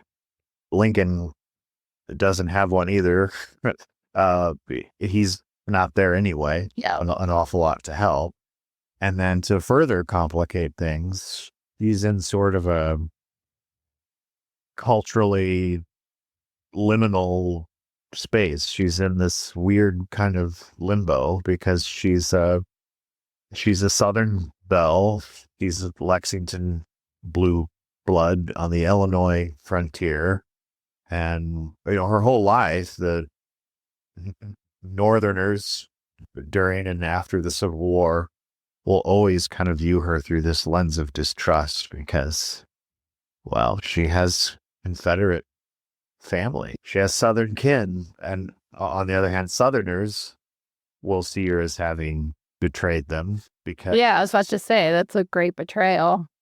She marries Lincoln. She doesn't have a lot of people her whole life, really. In the middle. It's like she's leaping from one rock. She's leaping from one rock to the next, trying to find, is there some place where I'm safe in my role and in the expectations that are laid at my feet? And she's never safe. No, and that's a hard balancing act. And I don't know if anybody could have done it, but she certainly doesn't have much success either because of her personality, or it's an impossibility. But this is certainly not the charmed life that she might have expected to have if she had stayed in Lexington. This is a little bit more rough and tumble, but she loves her family. She loves being a mom. She's finding joy in that. Before we go on to talk about Abraham Lincoln's political career, which will impact the rest of Mary's life and the other events of the Springfield years, I do want to take a little bit of a time out and talk about Mary and Abraham's marriage. It's been the subject of entire books, as I noted at the beginning of the show, frequently portraying Mary as the antagonist, the villain in both the story and the marriage.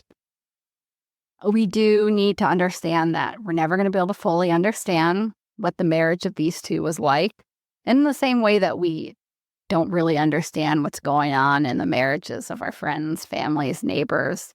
We're always going to be looking in. I do want to make that very clear before we wade into this controversial topic. Is that enough caveats? Caveat. Yeah, I think that's a pretty good disclaimer. You've bolted that down pretty well. Thank you. And we should begin with the fact that Abraham Lincoln did not share much about his marriage, at least nothing at length. We get a lot of the criticism of Mary and her part in the marriage from some of Lincoln's own associates, some of his friends, but they weren't in the marriage, and they had their own complex relationships with Mary. We already mentioned William Herndon, who will be an early biographer of Abraham Lincoln. He did not like her, so that's another caveat. That's not to discount what they say completely, but we need to be clear that these are not unbiased sources. In a lot of ways, in order to make Abraham Lincoln the martyr of America, he needs to be contrasted with Mary. She's the contrast. Again, he doesn't speak much. His domestic life, his family, either by the propriety of the time, his own personality, the fact that he just doesn't like to talk about his domestic affairs. So from him, we don't get a lot. We do get some from Mary, most of it good in terms of how she viewed the marriage. But the Lincolns would have trouble like any other couple. As I already had said, Abraham Lincoln would be gone for long stretches of time as a legislator and lawyer. That would put stress on any marriage then and now. We see that all the time. It's hard to be long distance. That's not unique to them. So you're going to ask how often. Break it down. Did you do the math on how frequently he was absentee husband and father? I didn't crunch the numbers. I didn't grab my calculator, but in the book, we do have some numbers. In 1850 alone, he was home for about 190 days, gone for 175. So that's like half the time he's on the road. He's a baseball team. Yeah, he's early Chicago Cubs. He played for the Cubs. No, he didn't.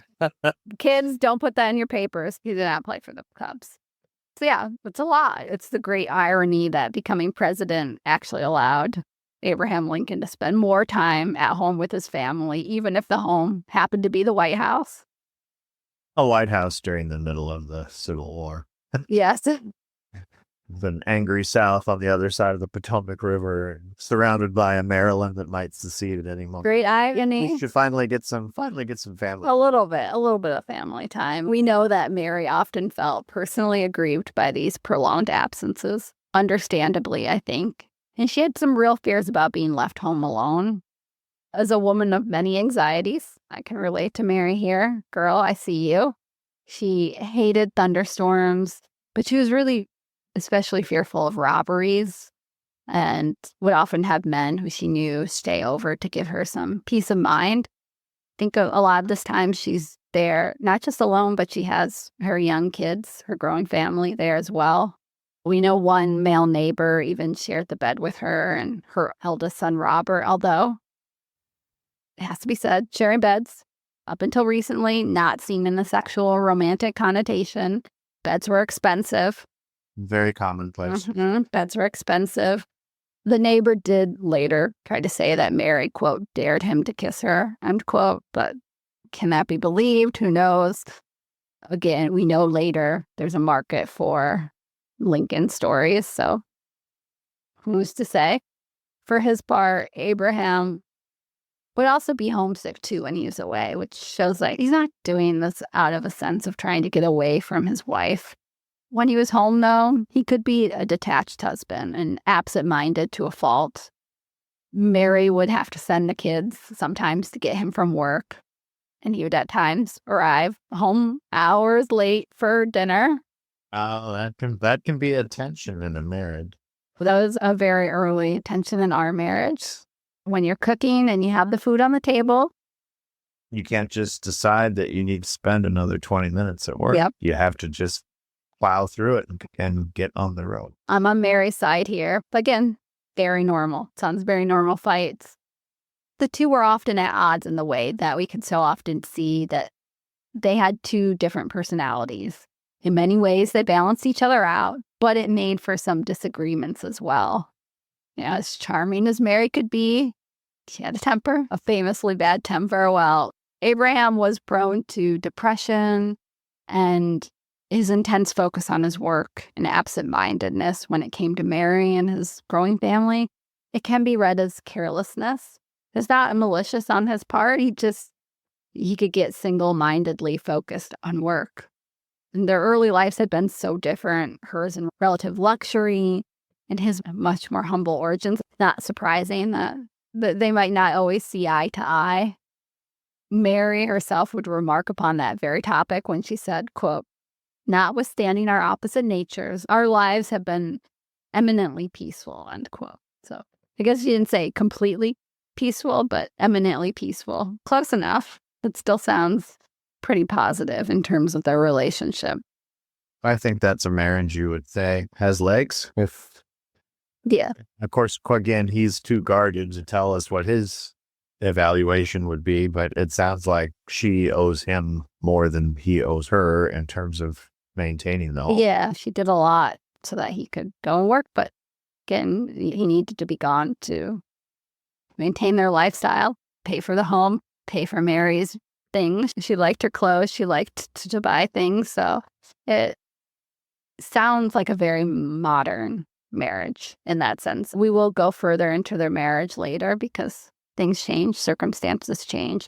But at this point in time, with them in their early years of marriage, I don't think we can read their marriage as anything other than ordinary.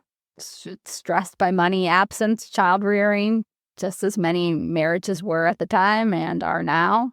Do you think that's kind of where we'll leave it, at least for this moment, in terms of their relationship? We can talk later as we go through their lives, but the early life, it's hard, but they're making it work. Yeah, their marriage has obstacles, but nothing that would have struck any of their contemporaries as unusual in their own family life. Right. Exactly. 1849 would arrive as a year of sorrow for Mary. In the summer, Mary's father, Robert died of cholera. Then months later, Mary's one-time protector and the matriarch of the extended family, Widow Parker, died. But the worst came in December of that year when 3.5-year-old Eddie Lincoln, the second eldest of the children, became seriously ill. It would be consumption, tuberculosis, is what we call it now, which killed more Americans at that time than anything else, sometimes called the White Plague for that very reason. And unfortunately, children, they had a high risk of dying from it. Right, very vulnerable. And unfortunately, this will not be the last child they lose. No, yeah. And Mary, she threw herself. She did everything she could and to tend to the little boy. She rubbed balsam on his chest, doing whatever she could to save him. But despite the heart-wrenching care of his mom, on February 1st, 1850, little Eddie died. This would not be the last of Mary Todd Lincoln's many heartbreaks. Grief would become her close companion in the years ahead. After later deaths, Mary would be known for his over-the-top demonstrations of mourning, which I must say here, grief and mourning is deeply personal, not something you can judge someone for, especially if you've not been through it yourself. There's no right or wrong way to grieve. But there are hints that the weeping, the displays that would leave Mary open to judgment later on began here when Eddie died. And I think there's an element of this where she's not fulfilling the expectation that you're supposed to silently soldier through it. It's that stoic grieving. So many ways, I think, her response today would be perceived as much more natural. Yeah, I don't think anybody would blink an eye at it today. And by conversely, the expectation that you just walk away from the experience and contemplate in silence the great mystery of how does an all-powerful, all-knowing God allow this kind of suffering, but I'm just going to puzzle over that in silence and not grieve in any way that openly right, that's unthinkable. If somebody nowadays lost a 3.5-year-old baby, yeah, you would have more compassion for Mary in this unbelievable situation, which nobody wants to be in. There are theories that, because I'm sure some of your research got into a little bit of her dabbling with spiritualism and seances. But I think it's important to understand that everybody during this time period knows what that's like to bury a child or to lose a parent very early on. And so as a consequence of that, it's something modern people can't, at least in many parts of the world, I mean, thankfully in our part of the world, can't relate to directly. Just the scale is so different. Right. But I think, like, sociologically, I've read at some point there are theories that it's a defense mechanism, that because there's so much loss of life, that if you are too emotional, if you're too extroverted in how you process it, if everybody's doing that, then it just makes society too unhinged. But instead of having what we would consider to be a more mature, healthy response, which is everybody should take their own path through grief, they just completely bottled it all up and just put her in a position where She looks like an outlier. She's doing it different. She finally has people in her life that she can trust completely, her own children, at least until they get older, as I'm sure you'll educate us to in part 2. Some of her children betray her, but at least during their childhood, she knows that she can trust them completely. Mm-hmm. It's like the first time in her life she's had somebody that she can trust completely, and then to have them taken away, it just had to be devastating. Yeah, and in some ways, with Abraham, her husband, gone, these are her constant companions. Obviously, they're her children too, but she's the one who's around them all the time. Your heart breaks for her. We know that she didn't really eat much because we have a record from a friend saying that Abraham begged her to eat, to quote, "Eat, Mary, for we must live." We do know so much now, too, about how losing a child impacts a marriage and a family. So it is heart-wrenching to read these insights, however small they are, into the world of the Lincolns at this really hard and poignant time. Just a week after Eddie's death, one of Mary's poems was published in the local newspaper. Part of it reads, "Angel boy, fare thee well, farewell, sweet Eddie, we bid thee adieu. Affection's wail cannot reach thee now, deep though it be and true. Bright is the home to him now given, for of such is the kingdom of heaven." End quote. She's writing a poem to work through her grief, work through that all. But life would have to go on for the Lincolns, even with the loss of little Eddie. Just 3 weeks after the death, Mary was once again pregnant with Willie, who would be born in 1850. Then weeks after Willie was weaned, Mary would be pregnant once again. Those Todds just got pregnant just by being near a man, it seems. That's impressive. Yeah, and Tad, a.k.a. Thomas, would be the last one, the last child. He was named for Abraham's father, Thomas. Tad, or Tadpole, was named because of his giant head, which caused quite a bit of damage during his delivery, which I'm just thinking of. Shout out co-host Jamie. Jamie, I'm sure when she listens to this, she will immediately sympathize with Mary because her eldest son also had quite a giant noggin. You gotta love that. So with their family complete, Mary turned to her husband's career, and she played a key supportive role, not just as a quiet, supportive spouse either. Mary had views and opinions, as always, and with her forceful personality, she was never one to hold back.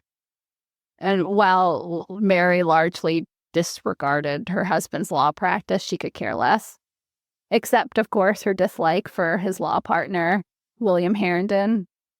Yeah, the feeling was mutual. Yeah, we already mentioned him. But she was always deeply interested in politics, and this doesn't change. It was only natural for her to feel the urge to guide her husband and his political career in various ways. I think one story illustrates this, and it made me laugh. So Mary would lean out the window. If there were visitors to the house, she'd lean out the window to ask the visitors if their purpose was business or politics. And she'd only open the door for those who were there for politics. So she was single-minded. And Mary crafted to the best of her abilities a newer, shinier image of Abraham Lincoln. She came from genteel stock. She knew how to dress and the importance it played in showing yourself to the world. So, of course, she wanted her husband to be more polished in both his dress and manners. Her husband might be happy to wear pants several inches too short and mismatched socks, but that was not going to happen on Mary's watch. At least she tried. There's still stories about during their marriage that, left to his own devices, Abe was known for showing up in public with his short pants. One said it was like 16 inches too short, which was quite an image. That's like a gaucho or a capri. So he's just wearing capris. Very stylish. And these are the things that set Mary apart and would later earn her criticism. Although today, again, we could see her playing a strategist role. She might not have cared much about specific issues. She was not an issues lady, but she knew the art of politics, perhaps just as much, if not more, than her husband. And she loved the thrill of a campaign, writing to people to get their support. She was very naturally competitive, so she lived for the winning and, unlike her husband, cultivated a fair amount of enemies along the way, people who disliked her because of the campaigns, and then ones that girl knew how to hold a grudge. Mary's involvement in the world of politics, it doesn't seem too unusual nowadays. I'm saying this and you're like, okay, so what? No big deal. But women being involved in the dirty business of politics in the 1800s, that was stigmatized. Many of her husband's advisors hated the role that she played as this unofficial advisor. I think some of it can be called straight misogyny, but Mary was also not the easiest person to get along with. She didn't have a ton of friends as time went on. mainly, again, due to her ability to hold a grudge at the smallest inconvenience or slight. For example, when William Herndon, Abraham Lincoln's law partner, dared to compare her dancing to, quote, the gliding of a snake, end quote, Mary refused to invite him over to the house, and this feud would continue on for the rest of their lives. Yeah, as you said, Herndon hated Mary, and Mary hated Herndon, and poor Abraham Lincoln was stuck in the middle. We'll have more to say about the feud later, as mentioned a couple times, but William Herndon was, to quote the title of political piece, the man who created the Lincoln we know, Lincoln's life and legacy, in the hands of a man who hated her would have disastrous effects for Mary, as you can imagine. Abraham Lincoln's career was on the rise in the early part of their marriage, so you can credit Mary or Abraham's own abilities, or both. He received the Whig nomination in 1846 and was elected to the House of Representatives. Mary was very happy about this, and unlike a lot of the wives and families of congressmen, she decided to go to Washington. She wanted to go along. She did love the hustle and bustle of city life of Washington with its 38,000 citizens. It wasn't the Washington we recognize now, but it was on its way with new buildings, and it had a lot more culture than small Springfield, Illinois. Definitely. Yeah, she's a city girl at heart. It would be too much, though, in the boarding house with a bunch of congressmen without their families and no socialization. So Mary would then kind of duck back to Kentucky for a bit to spend time with family. Yeah, she does not, to my knowledge, take up any kind of permanent residence during his 2 years in Washington, which is not to spoil it, but he's not going to win re-election to that house seat. No. By the time the Lincolns are reunited, his career is pretty much in shambles after he objected to President Polk's war, aka the Mexican-American War. Opposing war is always a risk, and it did not pay off. Do you want to do a brief overview of the spot on the map controversy that tanked his career? Sure. I guess the first thing we should say is there's a kind of mythology that when Lincoln reemerges in the late 1850s, that he's a political amateur, that he's just coming out of the wilderness. Although, to be fair, what we'll talk about, he doesn't hold much between now and winning the White House. He's chiefly a private citizen between basically 1850 and the 1860 campaign. Well, I mean, he seeks the Senate seat in 58 against Douglas. I guess his former romantic for Mary. But it's not true that he was a complete political novice, because he served in the Illinois state legislature and he did have that term in the House. If listeners want kind of an easy way to visualize this whole spot controversy thing, the magic Google search term would be Texas space Republic space claims space 1830s. And then you just tap the image button. So Texas Republic claims 1830s. And you'll see a host of images bounce back that will show you that this is very much a disputed part of the country, disputed part of the continent, we should say. If you want to boil it down to like 2 minutes, Mexico breaks away from Spain right around 1821. It sees its northern province of Tejas as a place where it can't really, we've talked about this in the John Brown episode, it cannot prevent white Southerners from illegally crossing the border into Tejas. And so they develop this system where they invite people like Stephen Austin to become empresarios, land developers. They tell them, you can settle in Texas, you can bring your enslaved labor force with you. we'd like you to learn Spanish. We'd like you to embrace Roman Catholicism because we're trying to consolidate our claims here in what you and I would consider Texas, the Southwest, and California. But Mexico's a republic in its infancy, and it's going through some of the same growing pains economically and politically that the United States did. And so when Mexico outlaws slavery in 1836, Texas rebels, and not that mismanagement and fears of tyrannical Mexican rule weren't part of the animating interest too. The way Texas independence is taught in Dallas is probably different from how it's taught in Detroit. So I'm just trying to give you both perspectives there. But anyway, suddenly Texas goes into this limbo where between 1836 and 1845, and it's an independent republic. It's the Lone Star Republic. It's its own nation. And there are definitely Southern interests in the United States that want to annex it, but they know that that will potentially provoke war with Mexico. And it exists totally outside all the existing compromise boundaries for slavery's expansion. And slavery's already well entrenched there. So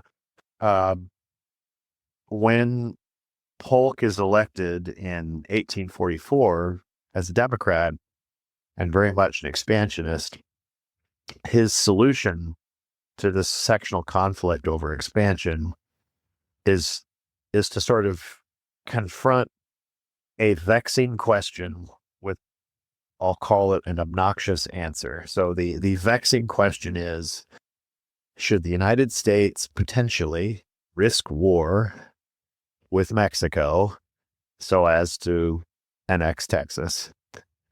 And then in parallel, in the Northwest, in the Oregon Territory, we have a joint settlement agreement in what's now Oregon and Washington State. We have a joint settlement agreement there that goes back to 1824 with Great Britain, where we each agree that we will not interfere with the other's right to settle in the Pacific Northwest. But that's about to expire. And should we come to the table with the British Empire and talk that through? Or should we go to war with Britain and shed blood for everything up through what's now British Columbia, Vancouver, and Alaska? So the question is, are we expanding south and west, or are we expanding north and west? And Polk's answer to that question is yes. Yes, and Yes. both. Right now, his specific campaign slogan is 5440 or fight. And if you do the math on that, 54 degrees north latitude is that's British Columbia. That's way beyond what ends up being the border. Because for all his talk of 5440 or fight, 5440 or fight, once he's president, turns into 5440, or how about we just write you a check for 49? We're not going to shed blood for the Pacific Northwest, which is prudent. I mean, we probably would not have survived a third war with the British Empire. But at that same time, Lincoln notices, and many Northern Whigs notice, that Polk comes before the public and goes to the press, goes to Congress and says, we've been attacked. Mexico has attacked us. They've spilled blood on American soil. And of course, what Lincoln wants to know is, well, could you give us a map and could you show us Where? a spot on the map? Because I kind of suspect, and some of my Whig colleagues suspect, that what's really happening here is you have sent a detachment of U.S. troops intentionally into territory that you know is disputed, which if folks did that Google search, they can see, there's versions of Texas's claims that go all the way to what's now Wyoming. But the big disputed area is, if you do acknowledge that Texas has a right to exist as some kind of separate political entity, do you think that it ends at the Nueces River, or do you think it ends at the Rio Grande? And it's Lincoln's suspicion that Polk has intentionally put troops into harm's way to provoke a war so that he can pursue his real prize, which is not Texas. He wants California. He wants the Southwest. And so in a whole series of motions and resolutions in the House, Lincoln demands that Polk explain himself. And there's a delicious irony to this, because when Lincoln is president, Congress is repeatedly going to confront him with claims that, you're not managing the Union war effort correctly. You can't seem to find a commander for the Army of the Potomac that can march to Richmond and end the war. And we feel that you've failed us, and you need to come clean with your failures as commander in chief. And of course, Lincoln's going to fire back and say, well, I have certain war powers. I don't have to show you all of my cards. But anyway, this ultimately backfires for Lincoln and his supporters, because the war is a victory. And it's popular. Right. We end up the Treaty of Guadalupe Hidalgo. We gain almost, it's like the Louisiana Purchase Part 2. Suddenly the United States extends all the way to the Pacific. And it's not just Texas, it's what's now the entire Southwest, Arizona, New Mexico, California. So even though this was the war where you first started to see charges of conspiracy. This is something we talked about during the John Brown episode. I would love to live in an America where the conspiracy talk had its origin in abolitionist passion. This is just Americans disgusted by enslavement. And there are Americans that are disgusted by enslavement, but they're more disgusted by the economics of it. The thought of having to move west and compete with enslaved labor it's just antithetical to somebody like Abraham Lincoln. How can you compete with that? Right. It's the idea that, my great grandparents came to Connecticut from Lancashire, and then their children went into the Ohio Valley and settled a place like Kentucky. And now I want my children to go from Illinois and Kentucky to a free California. Or we'd like to say free Kansas, but that doesn't happen until later. California is the first prize. And so the Mexican-American War ends up being a U.S. triumph. Polk does initially have to deal with all these accusations to the effect of, well, how come we fought and we bled and we died for land in the Southwest that presumably would be more suitable for slave labor, but we just peacefully settled the Oregon question. But either way, the war's a U.S. victory, and Lincoln doesn't even seek re-election. Now, if the war had turned into some kind of, 10-year brutal guerrilla campaign of trying to suppress a Mexican insurrection, or if the United States had tried to actually annex all of Mexico, things would have been different. I think things would have been. Or historians are, not that I'm a historian, I'm just a high school teacher, but you're never supposed to do the hypotheticals. Well, if you want to compare it to Obama's being opposed to the Iraq war. Yeah, that paid off really well. Yeah, so think of that as a comparison, because he's anti-war. It's a risk. It certainly put Lincoln in the spotlight, but it didn't turn out to be a very good spotlight at that point. Right. The other thing that it does, too, is it really starts to show you the two-party system fracturing. Because by this point, there's a small but vocal abolitionist party, which does want to see a formal political movement towards the actual abolition of slavery, even though there are some abolitionists, so-called moral suasionists like William Lloyd Garrison, who don't want to participate in the Liberty Party movement because they see all politics as corrupt. Right? Any election conducted under the auspices of the U.S. Constitution in their eyes is corrupt, because it's a constitution that literally rewards the white South for enslaving human beings because it lets them count 3/5 of their enslaved population for determining the number of House seats they have in Congress and the number of electoral votes. But there's also a Free Soil Party by this point, which is opposed to slavery's expansion, but does not want to interfere with it where it exists. But even though Lincoln is sympathetic to that position, and even though that will eventually be one of his core positions, he can't embrace the free soil cause because although Lincoln is probably not someone that we could look to as having contemporary attitudes towards integration, equality, he's not a free soiler either, because their vision of the West is that the trans-Mississippi American footprint on the continent is not going to have anybody who is Native American, Mexican American, or African American. It's a white vision. Right.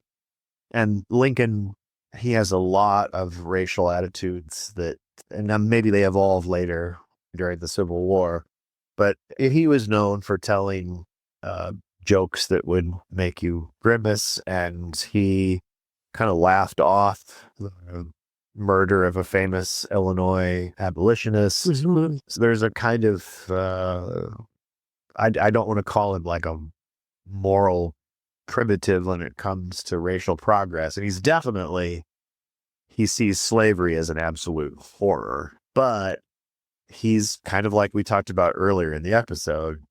If it has to be conscienced, if it has to be tolerated where it exists, he's comfortable with that, or at least he seems to be comfortable with that, but he's not willing to let it expand. As part of this Mexican-American War, in addition to the Free Soil movement saying, well, we are incredibly outraged by what's happening here because we see the war as a potential blueprint for slavery's expansion. And the Liberty Party's mad too, even though you're not going to get a Liberty Party person and a Free Soiler into the same room together. They have some similar views, but for very different reasons. The thing that really spooks Lincoln is this popular sovereignty thing that starts to take root, which is this idea that they ultimately come to a compromise with California. California comes in as a free state. Texas was already a state that had legal slavery going back to its, an independent republic in 1836. Right, and prior to that, although the Mexican Revolution tries to stamp out slavery. So the question is, what about New Mexico? What about Arizona? And it's sort of implied that, well, at some point when those territories are ready for settlement, we'll just let the people who move there decide the question. Which causes a whole host of other issues again. We've talked about that in terms of Kansas, and you can go look for the John Brown episodes. Yeah, John Brown, and then there's a Bleeding Kansas episode that kind of goes into the difficulties if you let a state decide for itself. Sounds good on the face of it, but creates a lot of problems. And that's what will pull Lincoln out of his, like if he is retired politically after the spot controversy, what resurrects him and puts him back into public political life is the Kansas-Nebraska Act. That's what brings him back on stage. That's a good point. It is a setback for Lincoln after this, and it's a tragedy for Mary too, because she deeply feels all these losses as her losses too.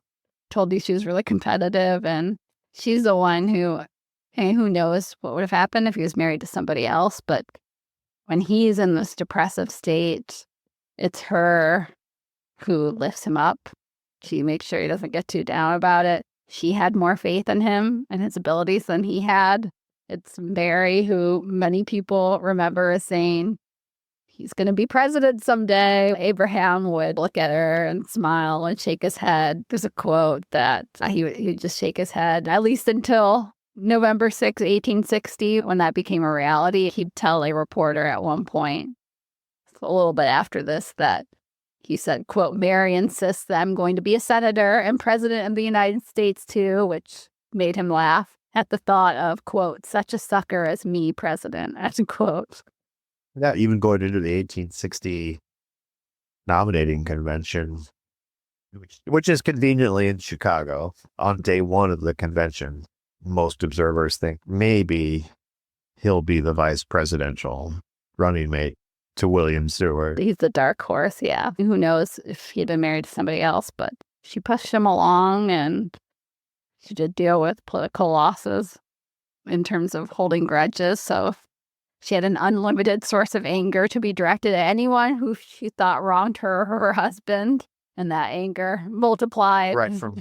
From what I've read, which is pretty limited, if she did ever make statements later on in life about Reconstruction policy, or if anyone asked her, do you think if your martyred husband had lived that he would support the 15th Amendment or land redistribution in the South, or do you think he would support Grant? Grant at one point entertained the possibility of going for a third presidential term.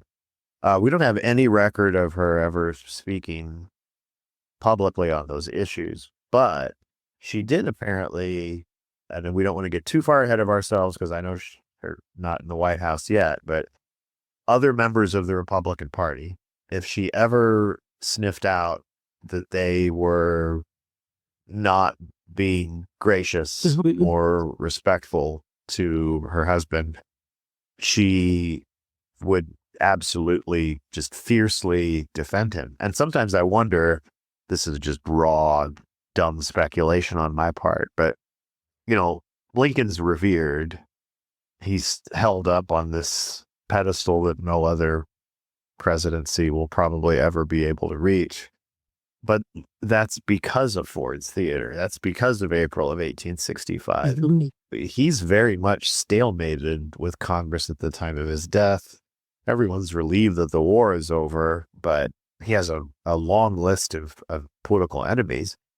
And sometimes I wonder if making her out to be a harpy, making her out to be irrational and territorial and spiteful and vindictive, that just gives cover to people who were not necessarily very gracious in their appraisal of Lincoln before his death. Sure. And now they need a smokescreen. So it's like, boy, I got along with him great, but he has his wife. All my issues were for her. And that's the kind of thing that it will probably always have to be speculation. But I don't know. I think that's perfectly valid. About that. I mean, that's even in my medieval time periods, if you can't go to the king, it's too dangerous. You go to the advisor or the wife, the queen. There is a danger of being the person right next to them, and there's nobody closer to him than she is. So I totally agree with that. And yeah, you won't want to get on her bad side. I will just say that. But he's kind of sitting in political exile after the Mexican-American War and after not running for the House of Representatives again. And this is where the Whig Party goes extinct and you get a new party, right. The Republican Party, which I don't know if you just want to kind of give a quick thing of their platform. It is sort of the Whig Party reborn in a way. Eventually, right. When it emerges in Wisconsin in 1854, it's a reaction to the Kansas-Nebraska Act, which I usually point out in statute is technically called, let me push my glasses up against my nose. Actually, it's the Nebraska-Kansas Act, but it takes what's left of the Trans-Mississippi West, what's left of the Louisiana Purchase, and carves it into two territories, a northern Nebraska and a southern Kansas. Again, the John Brown episode talks about this a lot. Yes, if you want to hear more detail, go to the Bleeding Kansas episode. So the idea behind it is under the 1820 Missouri Compromise that none of that territory would have been open to enslaved labor.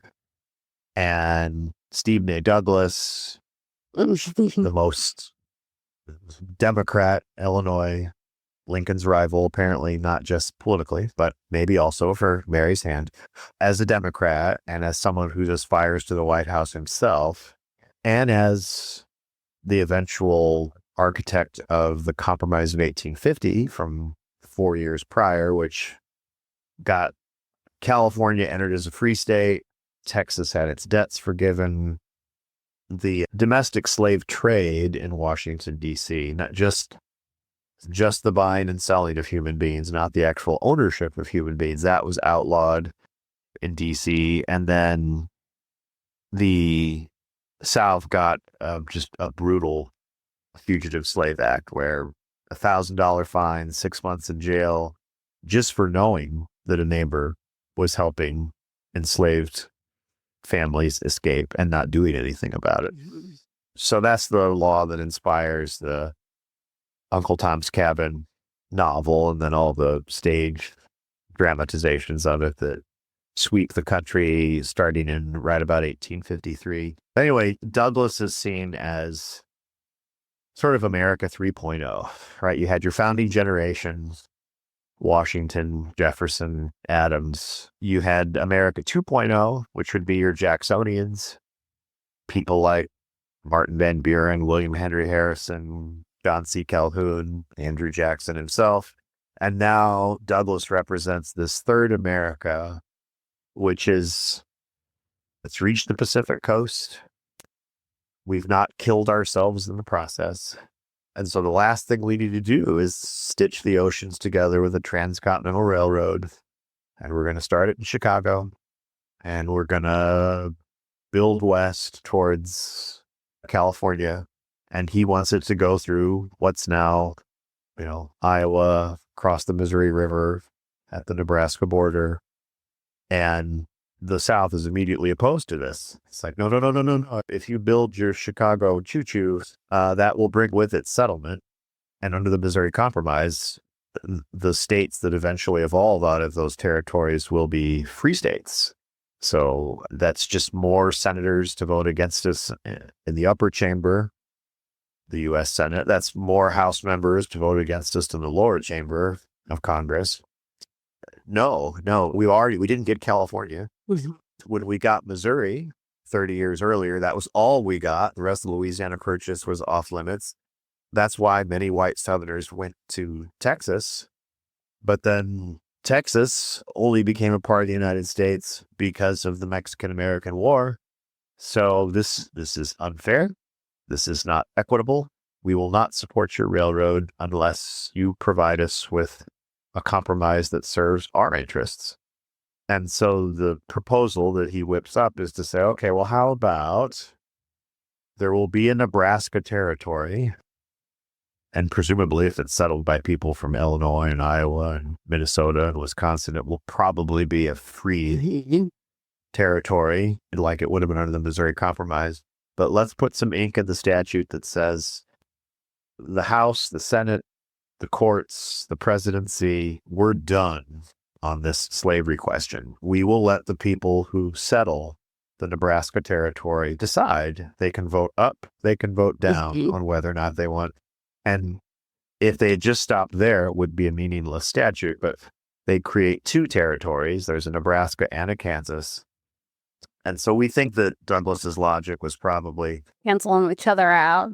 Yeah, slaveholders from Missouri and Arkansas and Kentucky will probably turn Kansas into a slave state, and Nebraska will probably become a free state. And so the spirit of the Missouri Compromise will be maintained.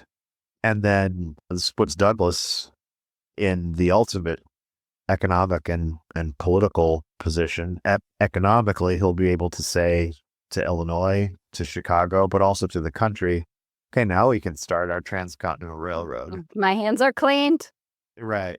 Good work. Good work, me. Yay. I brought the country together, and now we can achieve Columbus's dream, because once we've reached the Pacific coast by rail, now it's off to trade with Asia, right? Manifest destiny, baby. Right. And then even if for some reason Kansas ends up becoming a free state, which is a possibility too, because probably the biggest political movement in Kansas in the 1850s were free soilers.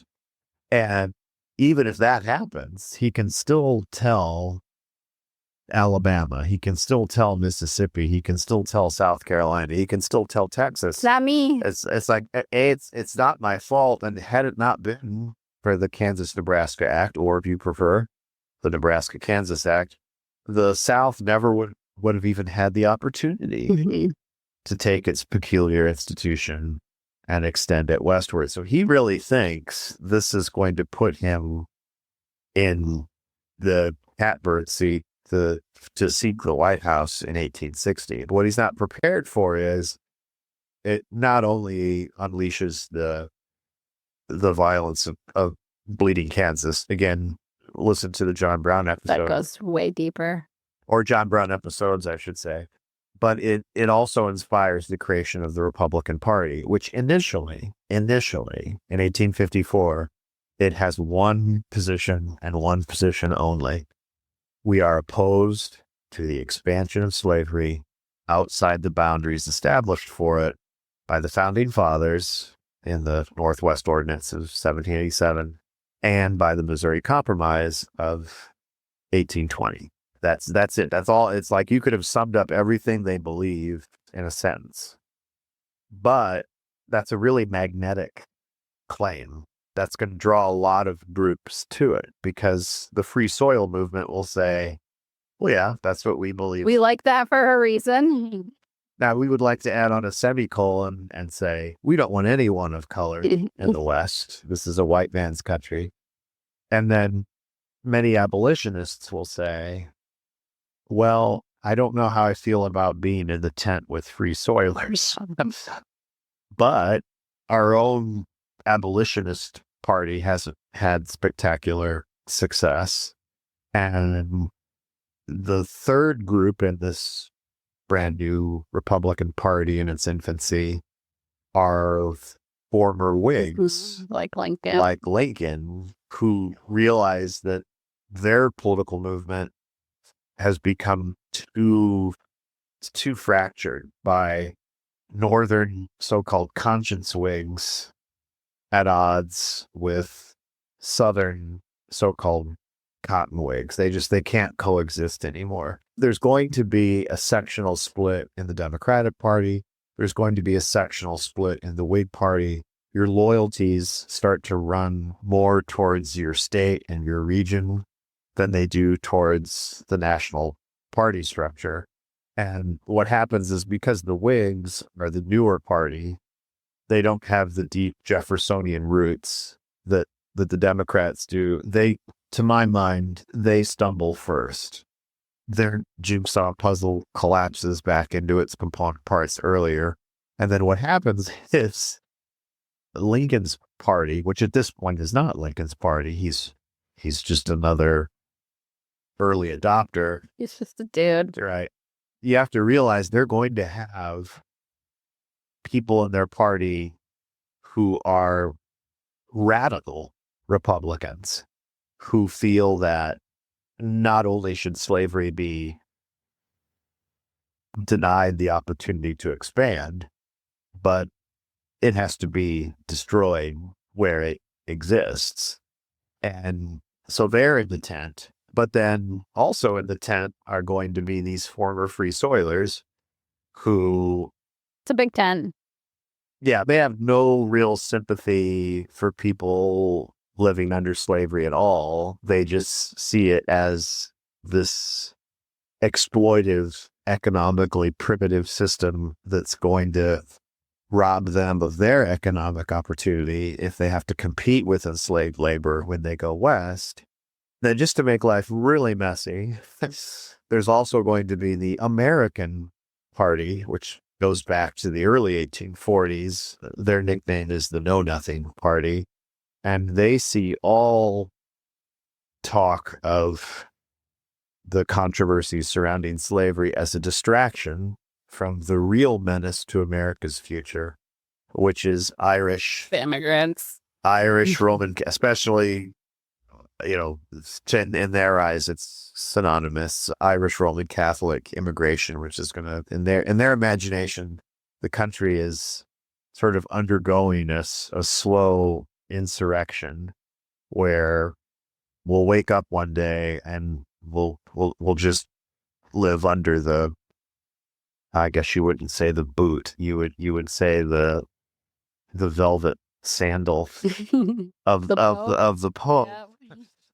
And many of them are drawn to the Republican Party too. So what happens is by 56 and 57, the Republican Party is this really bizarre lineup. The hodgepodge. But they start to develop a more coherent policy agenda of we want the federal government to be more robust, more energetic. We'd like it to build that transcontinental railroad. In fact, why don't we build a couple of transcontinental railroads? And why don't we provide for free land in the West? It's a lot of the old Federalist thinking. Why don't we support a national bank to move credit from urban areas to rural areas and from the Northeast to their Southwest, which again, Southwest and Midwest. So they end up developing it's not a party that you would have looked at and said, oh, I'm sure you're going to be around 100 years from now.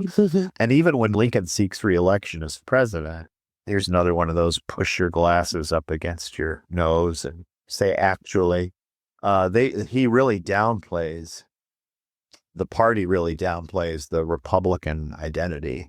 They frame themselves more as the party of Constitution and Union, because by that point, there are also in the tent thousands of Democrats, and these are so-called Union Democrats who don't necessarily support a lot of Lincoln's policies, but they don't support secession either. And so out of patriotic loyalty to Union, they're with them.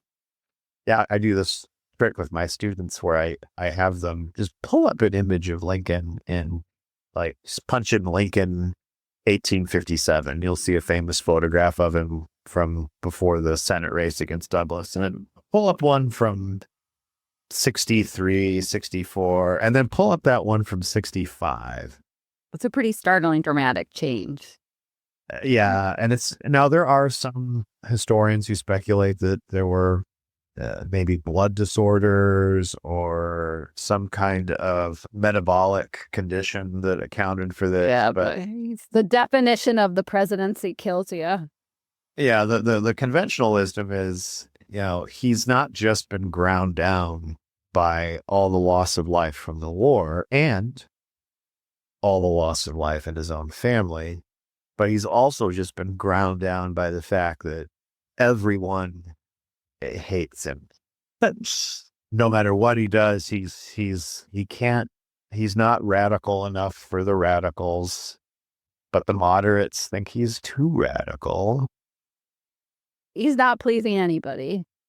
Yeah, and then one of the greatest ironies of his whole life is that, one of the reasons he ultimately gets the nomination is because the Republican Party knows in 1860 Lincoln's name is not going to be on the ballot in Mississippi.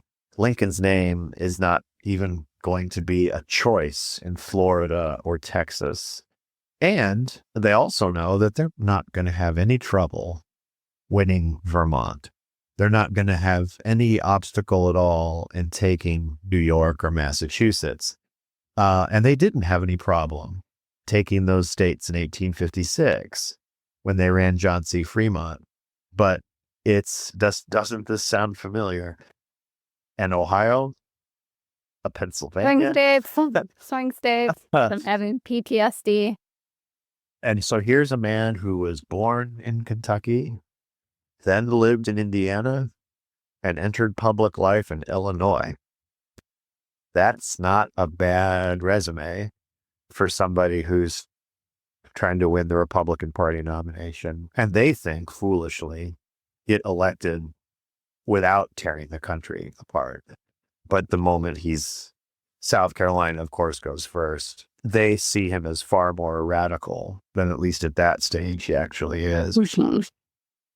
We kind of already got him to the White House there. Should we back up and deal with the 1858 race? Well, I was going to cover that. He does go for the highest office yet that he's tried, the Senate seat in 1858, where he's competing against, once again, Stephen Douglas, the Democrat, who you've already mentioned.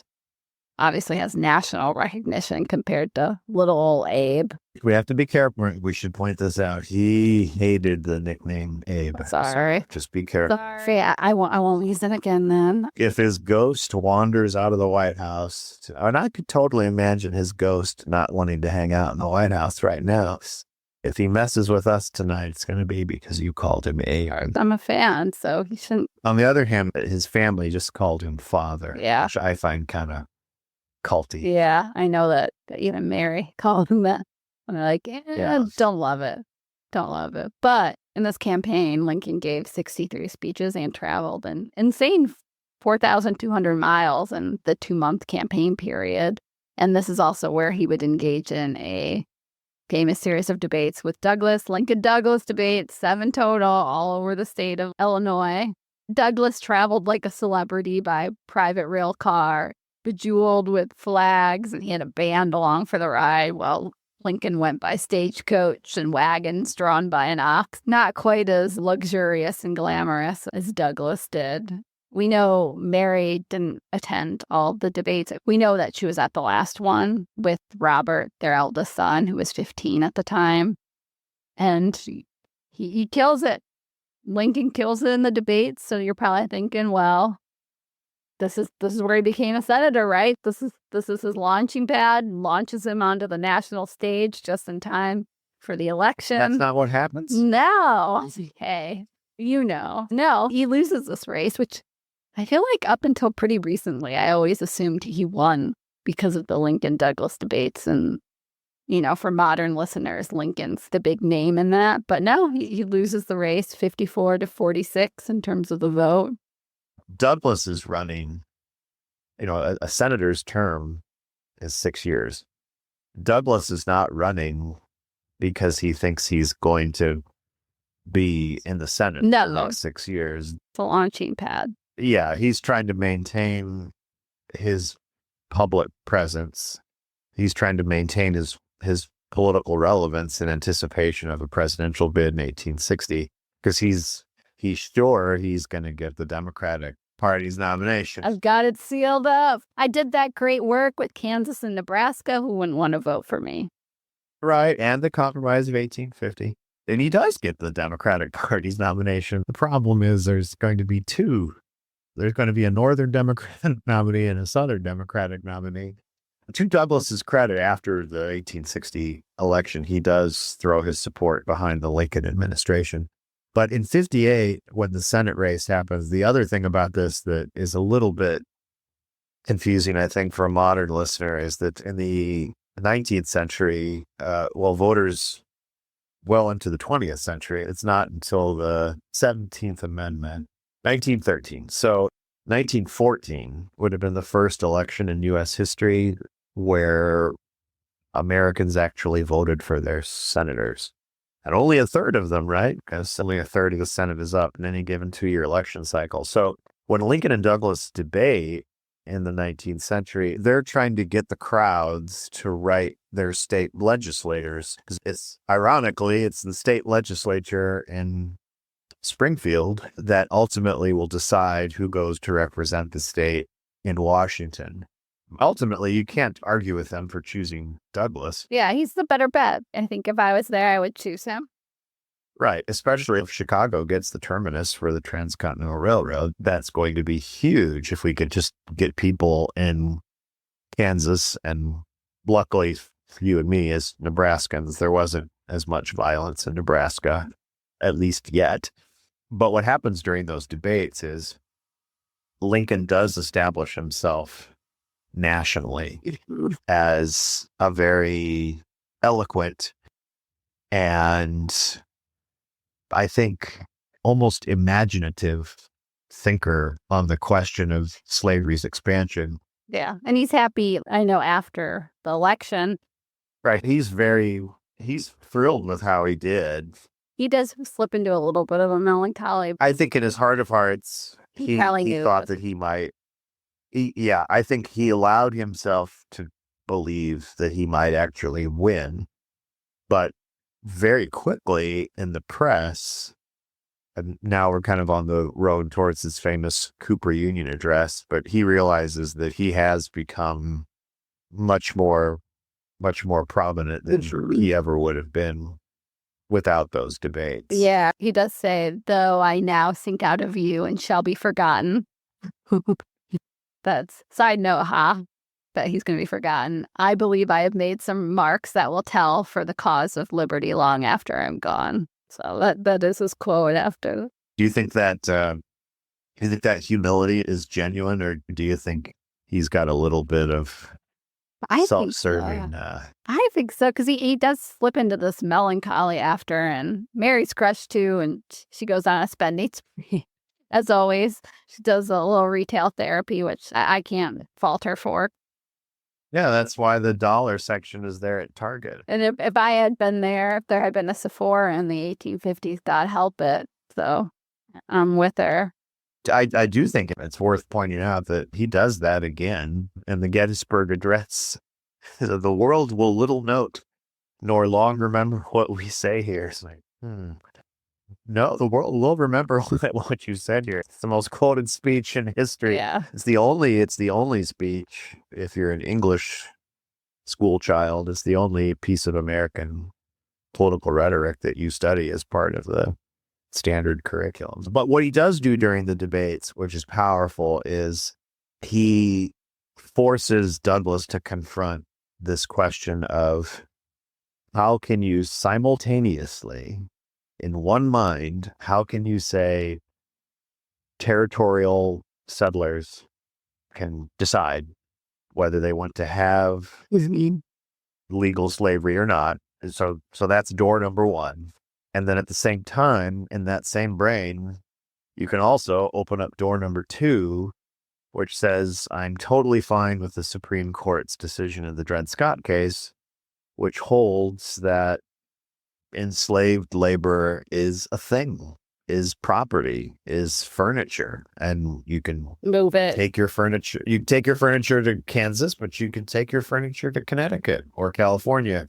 It is a contradiction. And Lincoln's constantly pushing him to address that. And Douglas has some really kind of ham-fisted, goofy ways to try and squirm out of it. He says, Mr. Lincoln is trying to cast aspersions on the Supreme Court, and a school child knows better. You know, how dare you malign our high court? Aaron inserts ... How dare you malign our? Yeah. Not going to touch that one. Well, but Lincoln's answer is always, that's not love the court, hate the court. I just want you, Mr. Douglas, to tell me. How do you square this?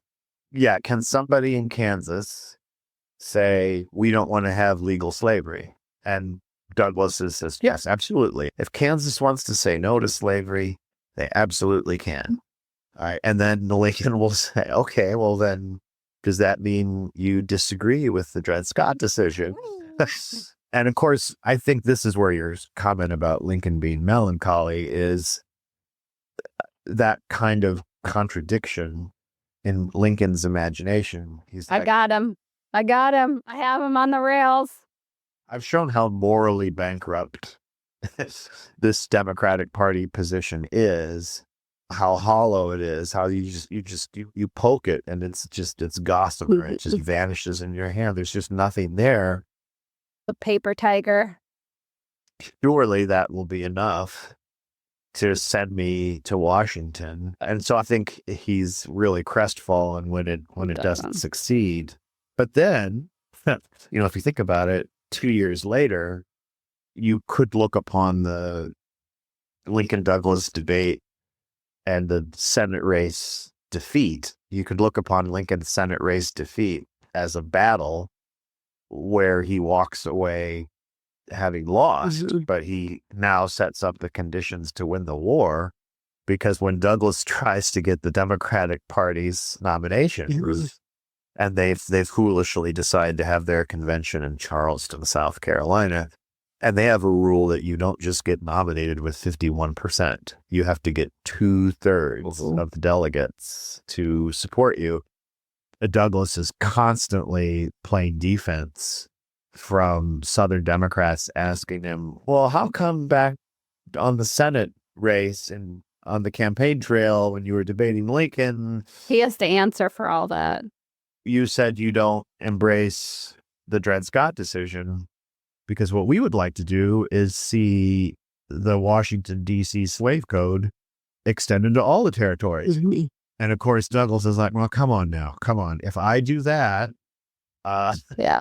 that's great for Mississippi. That's great for South Carolina, but we're not going to get any votes Elsewhere. in my home state of Illinois or Pennsylvania. You can really see how the Lincoln-Douglas debates established Lincoln as a national political figure.